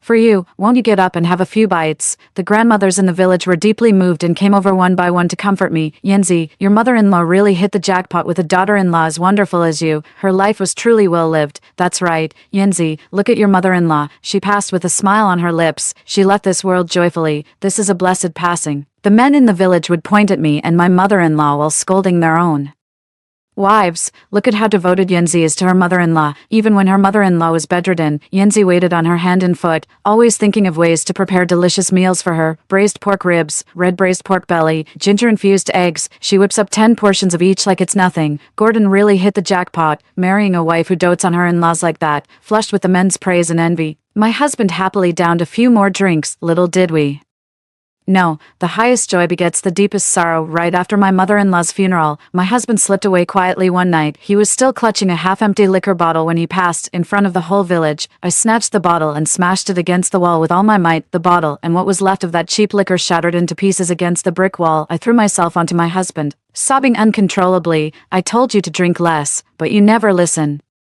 How am I supposed to go on living with you and my parents all gone? The villagers, hearing I didn't want to live anymore, rushed over to comfort me. 5. Yenzi, the departed cannot return. Please accept my condolences. Gordon is gone, but you must stay strong. Think of Cora and Juno. They've lost their father. They can't lose their mother too. What would become of them then? That's right, Yenzi, Cora and Juno aren't married yet. If both of you are gone, they won't have any family left to stand Buy them when they get married someday. I wiped away my tears and stood up with renewed strength. From now on, it's just the three of us, mother and daughters, relying on each other in this world. How wonderful. The end. Story 2. On the day the zombies arrived, I was shopping in a mall when a zombified lady next to me, her eyes turned pale and her face twisted, suddenly bit me. When I opened my eyes again, I found myself reborn a month before the zombie outbreak. 1. My name is Jade. Inspired by the phrase mountain springs, misty as the morning sun, my parents wanted me to be like a mountain brook, always full and clear, always kind and striving upwards. That's the origin of my name. However, my beloved parents died in a plane crash when I was 14. I grew up alone and isolated until at the age of 22, the year I graduated from university. I had the opportunity to study abroad at University F. I had even booked my plane ticket for the next day, but fate played a cruel trick on me, and I died the day before I was supposed to leave. In a hazy state, I had a long dream about what happened after my death. A zombie virus swept across the globe, erupting almost simultaneously everywhere. Major cities fell one after another, and within a single day, the transportation networks collapsed. Military rescue efforts were almost entirely wiped out as soon as they left their bases. The virus spread at an alarming rate as soon as one person was infected, engulfing the military in waves of zombies. This global disaster continued into its third year. The government gathered the survivors in a remote northern base, barely maintaining safety but having no clue how to eliminate the zombies, until a girl named Catherine appeared. She discovered that this virus was not a natural disaster but a man-made calamity. It was the result of nefarious human experiments by a doctor named Lee Ren, who had collaborated with officials from Country M to develop this virus as a biological weapon. It was meant to be deployed in various countries, but the agent carrying the virus broke and leaked en route. Worse still, the virus developed resistance to the original antidote. Ordinary drugs couldn't kill it. Dr. Lee and the officials from Country M started to panic, wanting to retract their actions, but the situation had already spiraled out of control. If my world were a novel, I would be just a minor character killed off to illustrate the horror of the zombie virus. While Catherine would undoubtedly be the heroine, she exposed Dr. Lee's crimes, brought him to justice, and found the original drafts of the antidote. Eventually, she developed a drug to combat the advanced zombies. Over the course of another year, humans finally eradicated the zombies, and I, inexplicably, died on the very first day of this 4-year apocalypse. Taking a deep breath, I pulled myself out of the memories and looked at my phone. Today was July 14th, 2030. I hurriedly scanned the news headlines and after a while, at the very bottom, found a quiet headline about for people bitten by a suspected rabies patient in Country M, dated an hour ago with just over 1,000 views. My hands shook as I held my phone, my fingertips turning white. Then I knew. It wasn't a dream. I had truly been reborn too. I immediately rolled out of bed, trembling as I called my mentor to give up the chance to study abroad. Upon hearing this, my mentor's voice soared several pitches, sharply piercing my eardrums. What are you saying? You're not going, Jade. Have you lost your mind? I silently moved the phone away from my ear, then said, Professor, I'm not crazy. I really can't go. After a deep sigh on the other end, my mentor said, Do you realize what you're saying? Just saying I'm not going after all the effort I and you put in to get this opportunity. I don't agree with your decision. I stayed silent for a while, thinking that I couldn't go anyway, and compromised. Okay, I'm sorry, Professor. I got it wrong. I paused, then continued, Teacher, you better not go out recently, stock up on supplies. My mentor grumbled about me studying too hard, suggesting I might need to see a psychiatrist, and then hung up the phone. I knew she didn't believe me, so after some thought, I sent her a serious text message, reminding her to really stock up on supplies. That was all I could do to help her. Putting down my phone, I looked around the room. This duplex apartment, which I had just rented on the 12th, has about 600 square meters spread over 2 floors and is located on the 28th floor. I rented it just for a month. At the time, the landlord was about to sell this apartment and offered me a transitional rental price of 5,000 yuan, not looking to profit from me. It was perfect timing as I thought I would be going abroad for further studies next month. Wanting to indulge a bit, I took this short-term lease, not expecting that this spur-of-the-moment rental would become essential for my survival. Over the next month, the landlord never came to check on the place, so I confidently called some workers to start renovations. I had arranged for them to come at 3 in the afternoon. Looking at the 60,000 yuan I had earned from part-time jobs over the years and the 500,000 yuan inheritance from my parents, I headed straight to the pharmacy downstairs. I explained to the owner that it was a school purchase before starting to buy excessively. I bought 5 boxes of each type of medicine, regardless of their use, and nearly cleared out their stock of common cold medicines and antibiotics. I also grabbed alcohol and gauze as if they were free, forcing the owner to bring more stock from the warehouse. Eventually, 8 large cardboard boxes were filled, and my account balance dropped by over 40,000 yuan. However, I wasn't too concerned about the expense, as in a month's time, money would be of no use anyway, yet looking at my account balance,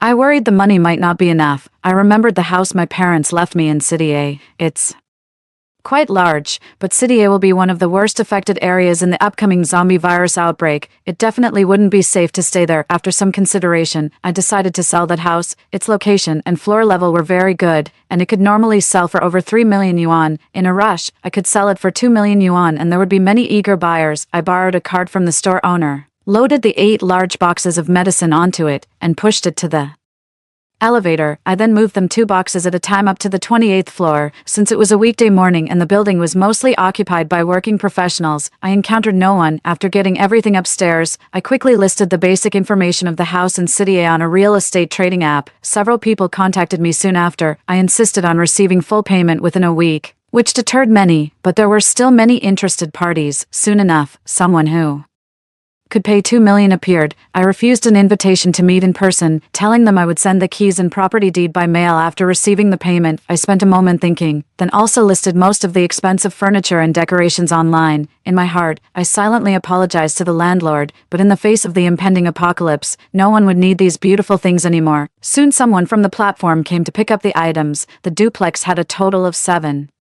rooms, including 4 bedrooms, 2 studies, and a small home cinema. Counting the large kitchen, living room, and bathrooms, the total area was huge, enough for me to store supplies for 10 years. I cleared out all the rooms to store goods. I sold the expensive paintings in the living room and even dismantled the crystal chandelier to sell, replacing it with ordinary light bulbs. As I directed the removal of items, I considered future plans for the apartment, and time passed quickly. Watching the increasingly empty space, I felt a sense of fulfillment. An hour later, after all the items were taken away, I excitedly looked at the 400,000 yuan that had come in and went on a shopping spree on a second-hand furniture website. A plush lazy sofa, buy a fluffy small rug, buy a large, simple soft bed, buy large store shelves, buy 50 of them for storage. I requested urgent delivery, but the earliest they could arrive was tomorrow morning. That's when I realized a serious problem. Where would I stay tonight? Rubbing my temples in resignation, I figured I'd just have to make do with a hotel for the night. With a sigh, I heard a knock at the door. It was the contractor I had scheduled for the morning. I invited him in and began discussing the renovation requirements. After some thought, I said, I want thicker glass, bulletproof, with one-way film, security grills on the outside, a new door, soundproofing panels for the walls, and blackout curtains. The contractor hastily took notes and asked about the details. How thick should the bulletproof glass be? Is 19 millimeters enough? It's the thinnest available. I interrupted him. What's the thickest? He replied, the thickest is 33 millimeters, but let's go with 33 millimeters. I paused, pondering for a moment, and make it double layered. The contractor fell silent for a moment, took a deep breath, and gently suggested, Miss, 33 millimeters is quite thick. And you want it double layered. You don't need that much even for explosions. Plus, glass that thick will significantly reduce the light transmission. Usually, 19 millimeters is sufficient, like what's used in jewelry stores. I waved dismissively. It's fine, just do it, don't worry about it. This must have been a first for the contractor facing a customer like me. He choked up a bit and ended up saying nothing more. During the negotiations, I insisted on the highest level of security for everything, which made the contractor almost too afraid to ask if I was involved in something dubious. I simply explained that my family was concerned about me, a girl living alone, and insisted on high security measures. Seeing the 70mm thick steel door I chose, he fell silent again, for, in any case, the renovation of my house had begun. Meanwhile, I went across the street to enjoy some spicy hot pot, tears streaming down my face from the heat, yet I kept stuffing my mouth. It was just too delicious. I silently vowed to myself to buy not just 100, but 500 packets of this hot pot.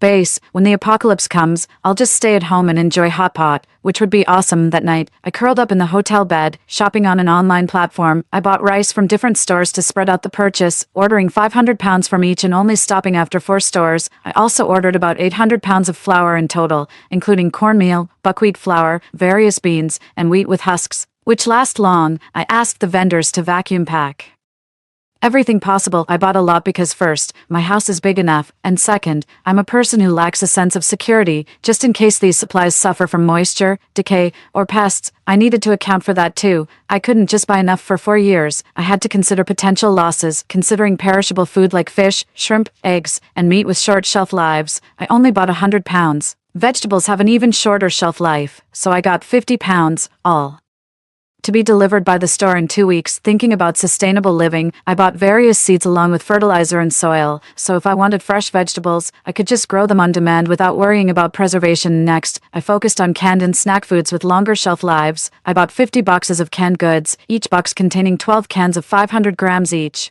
I bought fewer snacks with short shelf lives and more of those with longer ones, amounting to several hundred boxes. For seasoning, I started with 5 pounds of onions, ginger, and garlic, which have short shelf lives but can be grown myself. I bought 20 pounds of Sichuan peppercorns and 50 pounds each of long-lasting staples like salt, sugar, and soy sauce. I also purchased 500 bags of hot pot base and 200 soup stock cubes. There were too many small items. It took me half an hour to finish buying everything. Considering household items, I bought 30 sets of sleepwear for each season, 10 wool blankets, 5 thick down quilts, and 5 light cotton quilts. I purchased 500 boxes of sanitary napkins and toilet paper, 10 boxes of plastic bags, and a variety of household items. I practically selected one of each available for each shop. I specified a uniform box size and asked them not to print the item details on the shipping labels for a neater appearance and to make it easier to explain to the neighbors when bombarded with calls from merchants wondering if I had made a mistake with such large quantities. I brushed them off by saying I was stocking up for a store. Having finished my purchases on Taobao, I visited another electronics mall. Solar power generation is the best option, but I considered the potential for damage. Luckily, my home is on the top floor with a rooftop that's generally accepted as part of the top floor by everyone in the community. I calculated that about 6 solar panels would cover the entire roof and meet our electricity needs. To be on the safe side, I bought an extra 6 panels and scheduled a worker to install them tomorrow. I also came across a foot-operated generator and bought one just in case, though I hope I'll never need to use it. I plan to place a water collection bucket on the side of the rooftop, with a retractable rainwater collector above it. This setup will allow me to retract the collector on sunny days so it won't block the solar panels, and extend it on rainy days to collect water, to avoid missing anything. I checked and rechecked the items, finally breathing a sigh of relief. When I looked at the expenses, I had spent a staggering 520,000 RMB. I desperately reassured myself that it was okay since money would be useless in an apocalyptic scenario. However, it didn't stop my heart from bleeding over the fact that I had spent what I would have earned in 80 summer jobs during college. Despite the pain, seeing over 2,000 items ready for shipment in my order history brought me satisfaction. This time, I believe I am well prepared. I am determined to survive until the apocalypse is over and start a brand new life. 5. Apocalypse countdown. 20 days, a week has passed, and I've almost finished purchasing everything I need. Security and property management keep asking what I am buying in such large quantities. I consistently lie that a friend opened a cat litter factory and I'm buying it cheap to resell for a profit. Once again, I appreciate my attention to detail in standardizing the box sizes and having the merchants conceal the product information, which helps me maintain my cover. After all, I'm not just a naive kid. In an apocalyptic world, everyone is for themselves, and the worst in people is often amplified. With virtually no ability to defend myself physically, I must rely on caution to stay safe. While storing the supplies, I was worried about the floor collapsing, so I distributed the heavier items as evenly as possible. After confirming with the property management that our building is structurally sound, I felt relieved and continued to stack the items. After staying in a hotel for a week and returning home to a newly renovated place, I tearfully paid the workers over 400,000 renminbi for labor and materials. Who could have imagined that a heavy-duty steel door would cost 200,000 RMB? While arranging the furniture, I placed all my purchases in the living room: a bed, a small sofa, a table, and a carpet, which altogether occupied a small corner of about 20 square meters. The rest of the space was used for storing supplies. I organized the items by type on the shelves and created a chart that listed the quality and shelf life of each product. The sheer volume of items to catalog was overwhelming, and it took me 2 full days to complete. Considering the short shelf life of meat, I thought about breeding animals. I wasn't worried about noise since the soundproofing in my apartment was so effective that it was eerily quiet inside. The question was what animals to raise. Large animals like cows and sheep were Out of the question, so I decided on poultry. Chickens were too noisy in the morning, and geese were loud as well, so I opted for relatively quieter looting chickens. Without hesitation, I cleared out a room and bought 3 male and 15 female looting chickens from a farm, along with 1,000 kilograms of feed. When the delivery arrived the next day, I set up the room with fences, and my refuge was finally complete. The decor of the apartment, with its Central European-style wallpaper and iron shelves, might seem mismatched, but the thick tempered glass, heavy-duty steel door, and the vast quantity of supplies inside provided a profound sense of security. 6. The countdown to the end of days is at 10 days. In the past few days, I've accumulated a mishmash of items. I bought 400 barrels of water and 6 large-screen iPads loaded with ebooks and movies. I've also filled a large bookshelf with books I was previously interested in but never had the time to read. Alongside these, I've stocked up on a bunch of Nintendo Switch games. Boredom is the least of my worries now. This should keep me entertained for 4 years. I guess thinking about it, I feel a bit melancholic. For years. Even if I survive these 4 years, I'll be 26 years old by then. Had it not been for this virus, I might have already embarked on my own life journey, pursuing my dreams. 7. The countdown to the end of days is at 7 days. As the virus outbreak nears, anxiety grips me. I find myself incessantly checking the sturdiness of my house, even though the protective netting outside my windows is so secure that it doesn't budge even when I shake it vigorously or stomp on it while standing on the windowsill. I can't help but feel jittery. I have no experience in dealing with situations like this, nor do I have the skills to fend off zombies or scavenge for supplies. I can only rely on my stockpiles to survive these 4 years. If anything unexpected happens, I'm doomed. My only advantage is the lead time I have, so I must make the most of it. Thus, I hired workers to electrify my protective nets. Although our community rules forbid it, I persuaded them by slipping them a few thousand extra and assuring them that they wouldn't be held accountable, to which they reluctantly agreed. Having done all I could, my thoughts turned to my mentor. She's pretty much my only friend, aware of my troubled past. She often helped me during college, even going as far as to offer me special favors and helped me secure a part-time job. After some thought, I bought her a substantial amount of supplies and some daily necessities. She had already stockpiled some items, but she was still shocked and nearly frantic when I had hundreds of boxes delivered to her place. She called me to ask if I'd lost my mind. I sternly warned her to not send any of it away and to keep it for her own use. After a pause, I also advised her to take leave and stay home for the next few days. She detected the seriousness in my voice and moderated her previously agitated tone. After a while, she gently asked, "What's happened?" "In a week, there will be a zombie outbreak. It's best if you don't go outside." I chose to tell her the unbelievable truth. There was a long silence on the other end of the phone. She didn't question the truth of my words, nor did she ask how I knew. "Okay," she said. She believed me, for some reason, that made me want to cry. Hearing silence on my end, she quickly added, "Hey, what's wrong?" "I believe you. Aren't you happy about that?" "You really are," I simply said. "Thank you." Then I heard her pause briefly, chuckle, and reply, "No need to thank me." After hanging up with my mentor, I looked at the balance of over 700,000 in my account and decided to spend it all. With nothing else to buy, I rented a small car and went to the nearest bank to convert the money in my card into a small box of gold. I've always believed that gold is the most value-preserving commodity in the world. In an apocalypse, it would surely be more useful than cash. 8. With a small box worth 700,000 in gold in my backpack, I drove home. After some thought, I decided to stay home once I arrived and wait for the virus outbreak in the safety of my home. Feeling much more at ease, I began to hum a song happily. However, at an intersection ahead, I saw a woman with disheveled hair, her face unclear, her exposed hands pale to the point of being bluish. My heart skipped a beat, as if I had fallen from heaven into hell. A man pushed her aside, telling her not to block the way, but she bit down on his arm. "Fuck, are you sick?" the man cursed, then kicked her in the stomach. Unexpectedly, she quickly got up and started biting like a madwoman. The man tried to curse again, but my arm was torn open by a woman's sharp nails, and the curse I was about to utter turned into a blood-curdling scream. The scene was gruesomely bloody. The entire street was in chaos, filled with unending screams and curses. Many people stood watching from a distance, while others called the police. My heart was pounding. I had no interest in the spectacle and was frantically stepping on the gas pedal. Why, how could the zombie outbreak have started a week earlier than I remembered? What went wrong? As I drove closer to home, my panic increased. Although everything seemed normal here, with people chatting and laughing on the streets, I knew that within 10 minutes, this place would be completely overrun. Continuing forward, I saw a person in a security uniform charging straight towards my car. I gripped the steering wheel tightly, my fingertips turning white. With a loud thud, I hit the person, sending them flying over 20 meters away. My car sped on, and glancing in the rearview mirror, I saw him struggling to get up and chase after my car, his spine and legs bent in ways impossible for a human. That person, or rather, that thing, was more resilient than I had imagined. 2 minutes later, I reached the entrance of my residential complex, but the gate was closed, and my car couldn't get through. I took a deep breath, stopped the car at the gate, and saw a zombie lunging towards my car from about 30 meters away. I reminded myself to stay as calm as possible, pulled a safety hammer from the side of the car. It wasn't very lethal, but it was better than nothing. As I opened the car door, that grotesque thing immediately charged at me, howling with a vicious face. My hand trembled as I held the safety hammer, but I still swung it hard, smashing it onto its head. It struggled to rise, but I didn't give it a chance, repeatedly smashing its head until it was deformed and its thick brain matter oozed out, finally ending its twitching silence. Getting out of the car, my legs were weak, but I forced myself to stay calm and sneaked in through a side door, scanning my surroundings. There were bloodstains everywhere but no bodies. Since the occupancy in the complex was low, there weren't as many zombies as I had feared. I only saw about 5 or 6 in my field of vision.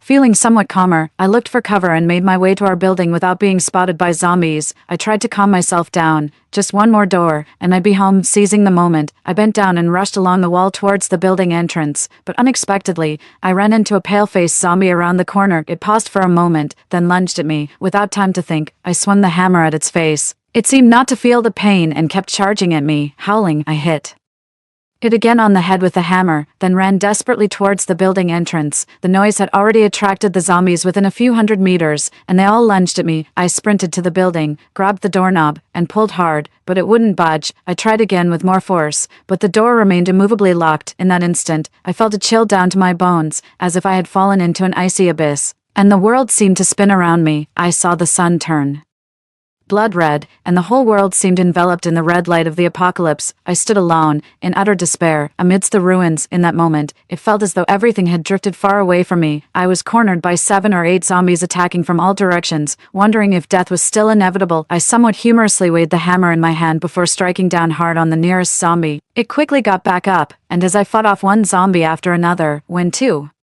charged at me simultaneously, I used all my strength to smash the head of one. It seemed like I was doomed. Having been given a second chance at life, I had spent all my savings and fought hard only to seemingly end up as zombie fodder after all, just because I stepped out today. Yet surprisingly, amidst the despair, I felt a calm and a hint of injustice, as one zombie nearly bit into my shoulder and I quietly awaited death. I suddenly heard a whoosh, the sound of a blade penetrating flesh. Turning around, I saw the zombie's head nearly impaled, its viscous fluid splattering. Behind me stood a girl in a black tight outfit wielding a long steel blade. The window to the stairwell on the second floor was flung open and another girl was extending a ladder down to me. After killing the zombie, the girl in black quickly pulled out her blade, slashed at another zombie lunging at me, and yelled, "Climb up the ladder, quick." It felt like a spark had fallen into the barren desert of my heart, igniting all my hope and fighting spirit instantly. My limbs filled with newfound strength. I was no longer fighting alone. It was like a drowning person being pulled to safety in their most desperate moment. I was determined to survive. Realizing this, I immediately turned, grabbed the ladder, and with the safety hammer still in hand, I fiercely smashed it onto a zombie trying to bite my leg, causing its head to explode. As I climbed to the second floor, I knew I was saved. We 3 climbed the stairwell, utterly exhausted yet highly alert, fearing an ambush by zombies. I gripped the safety hammer so tightly my hand trembled. After what seemed like an eternity, we reached the 28th floor. The girl in black used keys to open the door to apartment 2802, right across from mine. Once inside, my tense nerves relaxed, my legs went weak, and I collapsed on the floor. The girl in black pulled me up forcefully. "Go take a shower first, we'll talk after." Nodding weakly, I entered the bathroom, letting the warm water and steam gradually wash away my fatigue. When I came out, the 2 girls were already sitting around a small table on the carpet, hugging pillows, waiting for me. I joined them, and the girl who saved me introduced herself. "I'm June, 23 years old. This is my place." Pointing at the other girl, she said, "I met her in the stairwell when I went to save you." The other girl added, "I'm Josephine, 25 years old, living in 2601. I responded, "I'm Jade, 22, from 2801, June."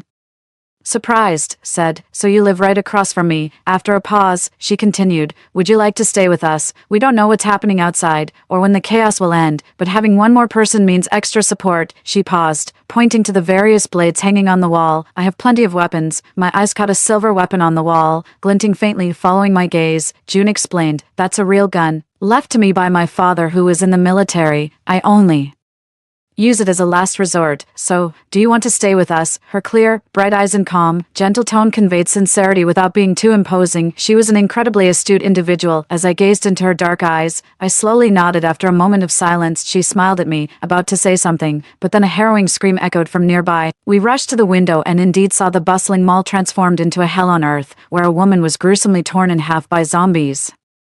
Her screams abruptly ending. In comparison, our neighborhood, with only a few zombies roaming, seemed extremely safe. Turning around quickly, I saw their pale faces. Taking a deep breath, I drew the curtains, pulled out my cell phone, and sure enough, the news about the zombies could no longer be suppressed. Videos of zombie attacks were circulating across major platforms, some even broadcasting live. Comments were a mix of admiration for the broadcasters' bravery and concerns for their safety. I swiped away after a glance, knowing all too well that such people often met their end in the stomach of zombies.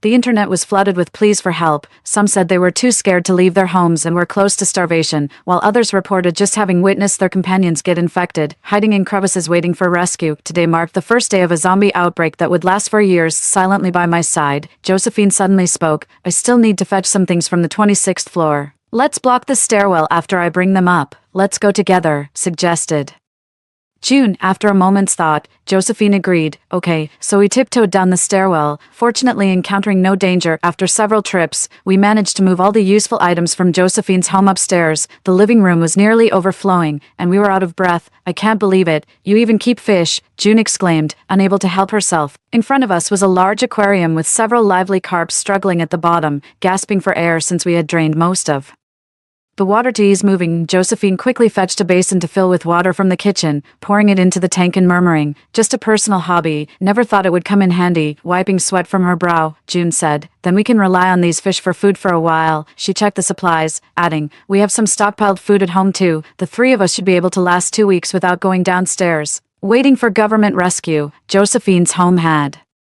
many heavy pieces of furniture, which I had piled at the fire escape. As I was locking them with a security lock, I paused upon hearing this, reflecting silently before finally saying, "I have supplies." Both looked at me, startled, as I stopped my work, took out the key to room 2801, and approached the door. "I have a lot of food," I said, pausing. "This virus will last a long time. The government will rescue us, but we need to survive until then." Opening the door revealed a staggering amount of food and supplies. I led the stunned pair through each room, showed them my notebook hung on the wall for tracking supplies, and my small backyard chickens and rooftop solar setup. Finally, I said earnestly, "I'm sharing these supplies with you." "No, they are our supplies." Honestly, when I bought these items, I never imagined I'd meet them, nor did I think we'd be able to escape when zombies blockaded the building below. But now, in this 4-year-long zombie epidemic, I knew I wouldn't be alone anymore. From today onwards, in this apocalyptic world where everyone is out for themselves, we would hold each other's hands tightly. In the morning, I was awakened by the sound of a broadcast. Stretching and opening the curtains to see a loudspeaker announcing as zombies gathered below. Attracted by the noise, I checked my phone and found many pleas for help in the community group chat, including a voice message from a woman in Building 6, crying that her child was hungry and wanted to eat. "We've run out of food at home, and while some are willing to pay a high price for food, no one has responded to their requests. Everyone is too caught up in their own survival. At times like these, money is just a number." Scrolling through the messages I received at 6 this morning, I noticed many people were forming a chain in the group chat. I scrolled to the top and saw that the community was tallying the number of survivors to distribute supplies, and many quickly signed up due to lack of resources at home. I hurriedly opened my bedroom door, and as I looked up, I saw June and Josephine already sitting at the dining table waiting for me, with 3 bowls of fragrant egg noodles in front of them. The bone broth turned creamy white, emitting a rich aroma. "You're here," June greeted me with a warm smile. "This is the breakfast Yaya made. It's super delicious. We were just about to call you. Come and try it," Josephine said with a soft laugh, arranging the chopsticks for me. I sat down, somewhat foolishly. Having always lived alone and eaten instant noodles or plain broth noodles, I was for the first time aware of how flavorful noodles could be. I almost forgot what I was going to say, and it took me a moment to remember to show them my phone. "The community is counting the number of survivors," I told them. "Keep quiet." Josephine was the first to speak. "Yes, we don't need these supplies," June added. "Right now,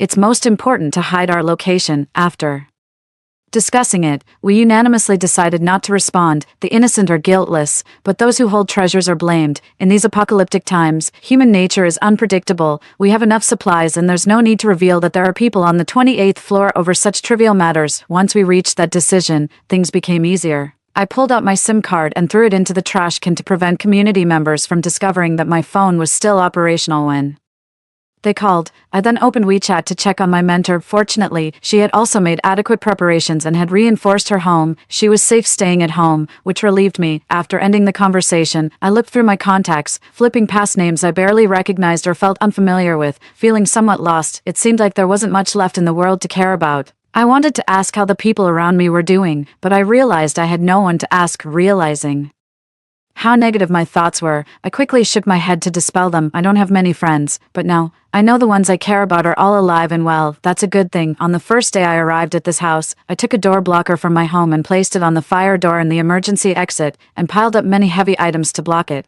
June and I moved blackout curtains and one-way films from my storage at 2801 to 2802. Surprisingly, the soundproofing is excellent here. The windows are bulletproof, and the doors are security doors. Although not as thick as the ones at my place, they still serve as a decent barrier. The elevator is broken for some unknown reason, but it's better this way. Now, the entire 28th floor has become our solid little fortress, almost impervious unless someone uses heavy weapons against us. I must say, Josephine's cooking is really delicious. Eating her food makes me feel as blissful as if the apocalypse had never come. Actually, even before the apocalypse, I never had food this good. Today is August 6th, 2030, the third day of the apocalypse, and my 24th day of being reborn. At 8 in the morning, the usual elderly men are not playing chess downstairs, nor are the elderly women chatting in small groups. The usual office workers and laughing, playing children have disappeared. My city is eerily silent, with only a few zombies wandering aimlessly below. They are dressed in tattered clothes, their eyes white and their skin bluish. Such disgusting creatures. Who are they the children of? Whose parents are they, and who cares about them the most? After several days of testing, everyone now knows that zombies are sensitive to noise and attracted to light, so even during the day, few people dare to draw their curtains. Yet, I can imagine how behind those curtains, there are countless eyes filled with terror and sorrow. They watch the figures downstairs, once their closest kin, now transformed into something neither human nor ghost. It's profoundly sad to witness, heart-wrenching too. See, because of the selfish desires of a very few, the lives of countless ordinary, happy people have been destroyed. That woman, moving like a zombie, her tattered white dress so dirty it's unrecognizable. Perhaps she once spent an afternoon feeding stray cats at a street corner, and that zombie in the blue security uniform, his arm broken, still greedily gnawing on a corpse. Maybe he once loved his simple, mundane job, greeting passers-by each morning. All destroyed. So many good and kind lives have cease to exist in this catastrophe. When their relatives die just like them, no one will remember them anymore. They will vanish into worthless dust, as mindless zombies, only to be killed someday. Yet so many people are engaging in murder, theft, and looting. It seems in such times, whether infected or not, people turn into terrifying monsters. We live comfortably with the massive supplies stocked in Unit 2801, but others are not so lucky. Occasionally, helicopters drop some supplies, but they are quickly looted. A few people might be devoured by zombies by accident, but most are very careful and can safely return home. Just today, I sat in front of the window, opening just a sliver of the blackout curtain to look outside. A helicopter passed by, dropping several large boxes of supplies on the ground. Soon, a few people stealthily picked them up, as the nearby zombies noticed and started to approach. The people quickly shut the apartment building's door, leaving only the sound of the zombies' frustrated thuds and howls against the door. Others were not so fortunate. The supplies provided by the plane are scant for so many families, leading to a desperate shortage. The thing I feared most happened just days ago. A tall, thin man risked his life to get supplies but got nothing. He snatched a bag from a woman's hand. She clung to it desperately, so he kicked her stomach viciously and pulled the bag from her grasp. Unable to hold on, the woman let go and was dragged away by zombies. The man turned and ran towards the building but was overwhelmed by the advancing zombies. Both were devoured by zombies, their screams horribly tragic, quickly attracting more nearby zombies. My heart sank. The building's door was left open, putting all the residents at risk. Previously, the area was very secure, many doors not even up to the standard of security doors, easily breached. Soon, the entire building could fall. I saw a young woman, no more than 25, climb onto the windowsill of the 17th floor. In the prime of her youth, she now closed her eyes in despair and jumped. She hit the ground with a heavy thud, and I watched as she turned from a living person into a twisted mass of blood and broken bones. She preferred suicide over being eaten by zombies or becoming one of them. Suddenly, I felt the curtain move slightly. I looked up. It was June, pale-faced, standing there. I don't know for how long. I wanted to save her, but I couldn't. Her voice trembled. I didn't know how to comfort her, so I just gently patted her on the back. In such times, no one can be the hero who saves the world. Everyone has become extremely self-centered. We are colder than we imagine. With our compassion and empathy gradually thinning, we're just preserving ourselves, barely scraping by. Today is August 13th, the 10th day of the apocalypse. The number of active people online is dwindling, and the internet is becoming unstable. I have a feeling it's going to cut out soon.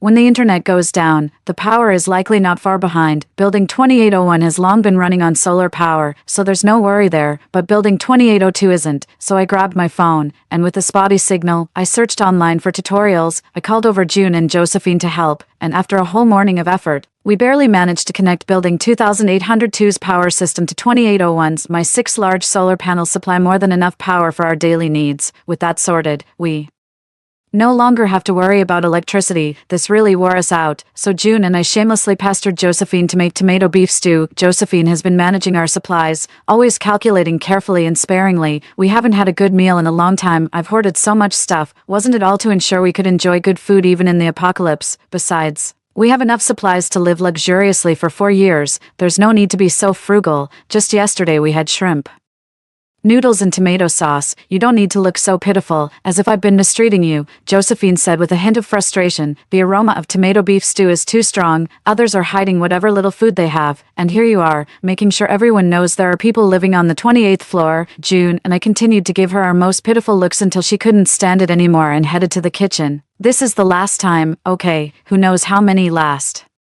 times there have been, but June happily pounced on her. Yay, Josephine, you're the best. Josephine quickly covered her mouth. Shoo, keep it down. Unable to speak, June could only smile with her eyes, and Josephine let go. All right, don't think I don't know what you're up to. Go back and wait. You won't miss out on your share. June obediently nodded, then sneakily winked at me when Josephine wasn't looking. I couldn't help but laugh out loud, then pulled out my iPad and called her over. Come on, let's watch a movie. The lights overhead warmly illuminated the room, and the scent of stewing meat wafted from the kitchen. We sat on the sofa watching a heartwarming family movie, the thick curtain seemingly shielding us from all the horrors outside. As I stared at the screen, I couldn't help but wish that if it weren't for the apocalypse, days like this could go on forever. In recent days, it's been very hot. We have plenty of electricity, but we can't use the air conditioning because the external unit is noisy and attracts attention and zombies. Fortunately, I had the foresight to buy many ice packs, now proving very useful. The indoor temperature quickly became cool and comfortable. Both June and Josephine praised my foresight. Josephine, who had been reluctant to enter the hot kitchen, was now delightedly preparing meat dishes for several days, leaving June and me greasy-mouthed and blissfully disoriented. Nowadays, we keep busy by cleaning and feeding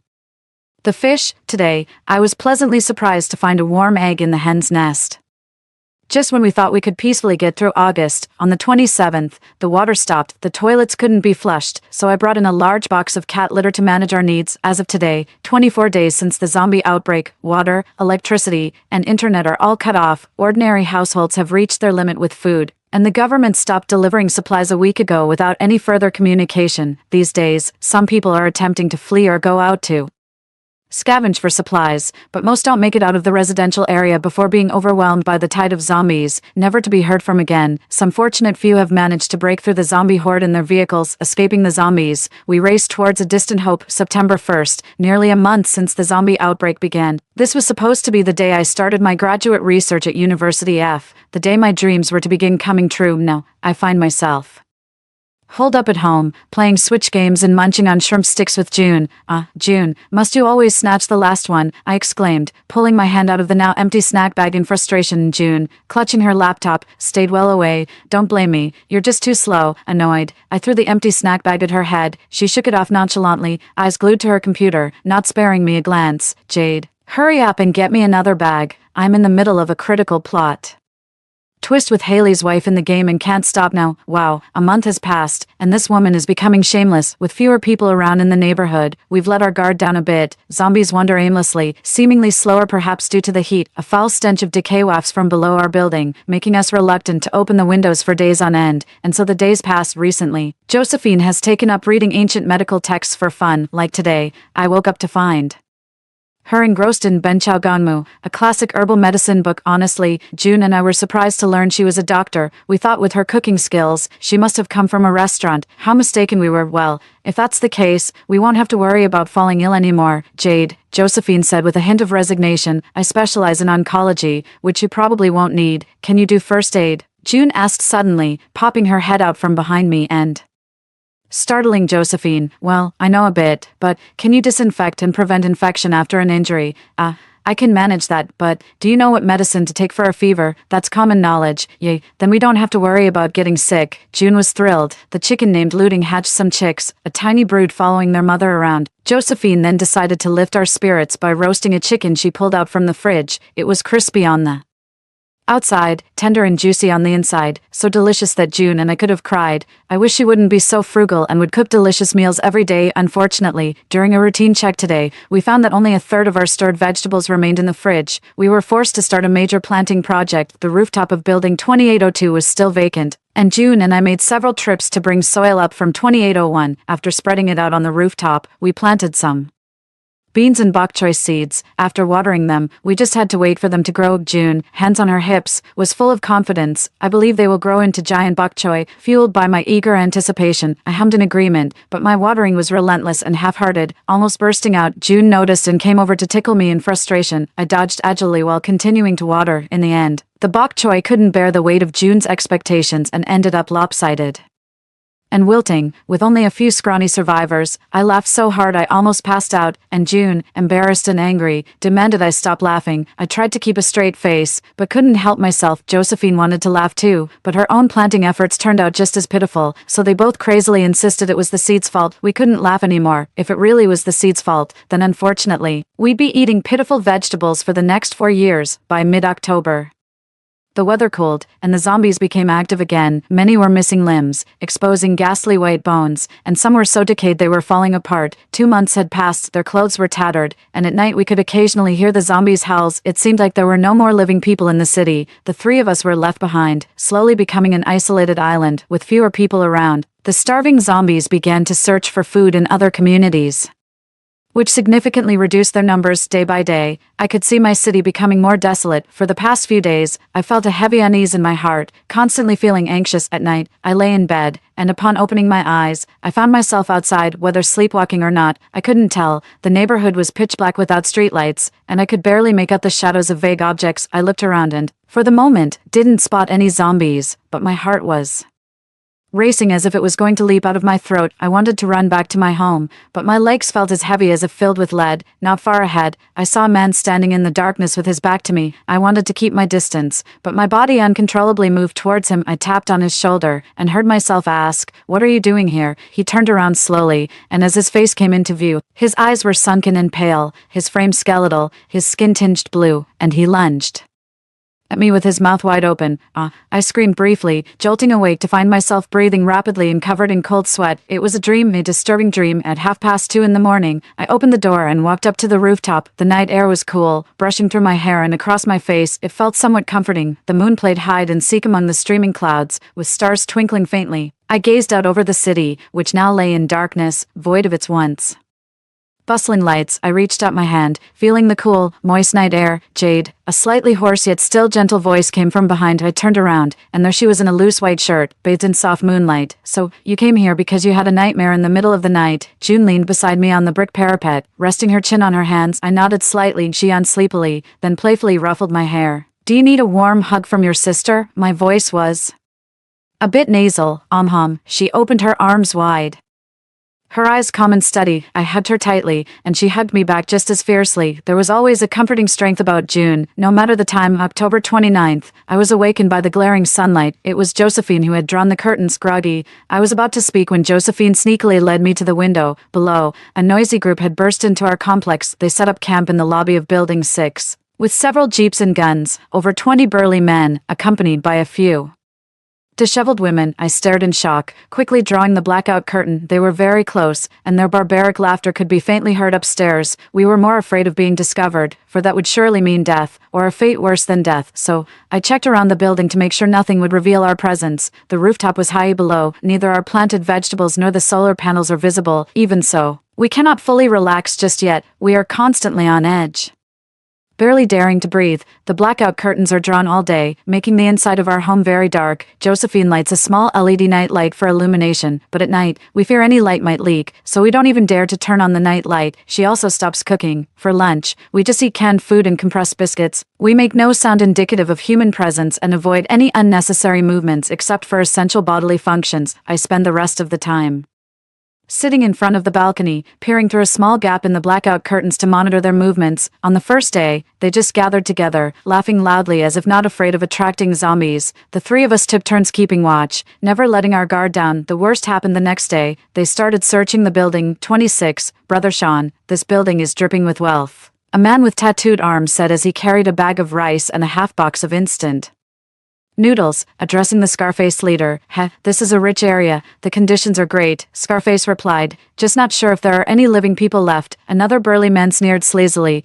Those female college students we caught last time in the east of the city. They were quite a treat. The tattooed men also looked nostalgic. They just couldn't handle much. Died too soon. What a pity. Enough, Scarface said, looking at his group with a hint of displeasure. If we find any men, kill them immediately, capture the women. Of course, Brother Sean gets the meat. We'll be happy with the soup. The tattooed man quickly ingratiated himself. 27, they began their search with Building 1, moving quickly, and in less than half an hour, they came down carrying supplies. There was rice, noodles, drinking water, and various other items. At this rate, they would reach our Building 7 by tomorrow. Josephine, I called her softly, and she turned around. Let's move to 2801. That place was better fortified thanks to my renovations, and all our food was there. If they really came up, we could hold out longer. After a moment of thought, she agreed. Okay, we tiptoed to the living room, only to find June sharpening a kitchen knife. If they dare come up here, I'll kill them, June said emotionlessly. Josephine quickly went to comfort her. No,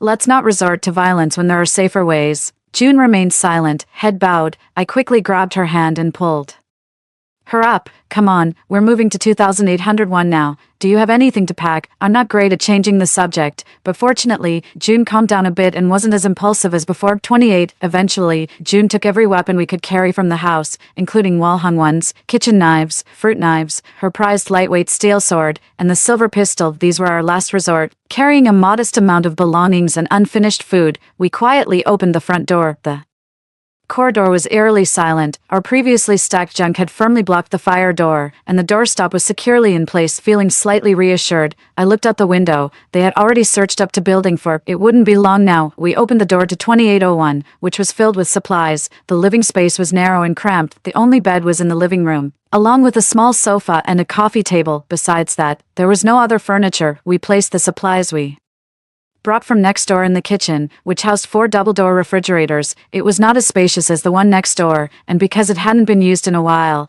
there was some dust on the stove. After a quick cleanup, I began to inspect the surroundings. The electrically powered anti-theft grills were exceptionally sturdy, and the blackout curtains were even thicker. Still, it wasn't enough. I wedged a door stopper against the main door and moved a heavy table to block it. After busying myself for half the day, I navigated back through the maze of supplies to the southern living room where we were sleeping tonight. I found June diligently making the beds, while Josephine sat by the window. They stopped searching after the 4th building, Josephine informed me. I breathed a sigh of relief, feeling somewhat less anxious. Maybe they didn't plan to search everything at once, considering they already found enough in the first few buildings to squander for a while.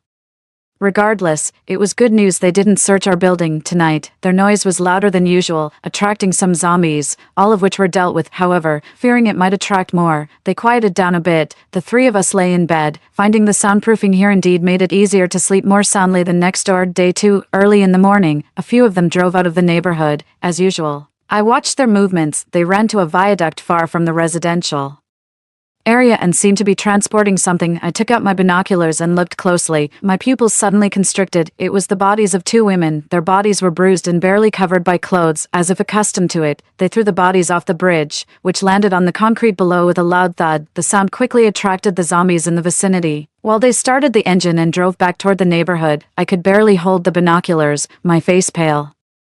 As I retched on the ground, feeling as though I was about to vomit my guts out, utterly disgusting, these people were truly the scum of the earth. In the following days, they didn't search the buildings but hid in Building 6, living a life of debauchery every day. The bodies of girls were carried out and thrown off the viaduct. June trembled with anger when she found out, but we were helpless. We were barely able to protect ourselves. They had submachine guns, jeeps, and over 20 strong men. How could we save anyone? How, Brother Sean, this is the last one?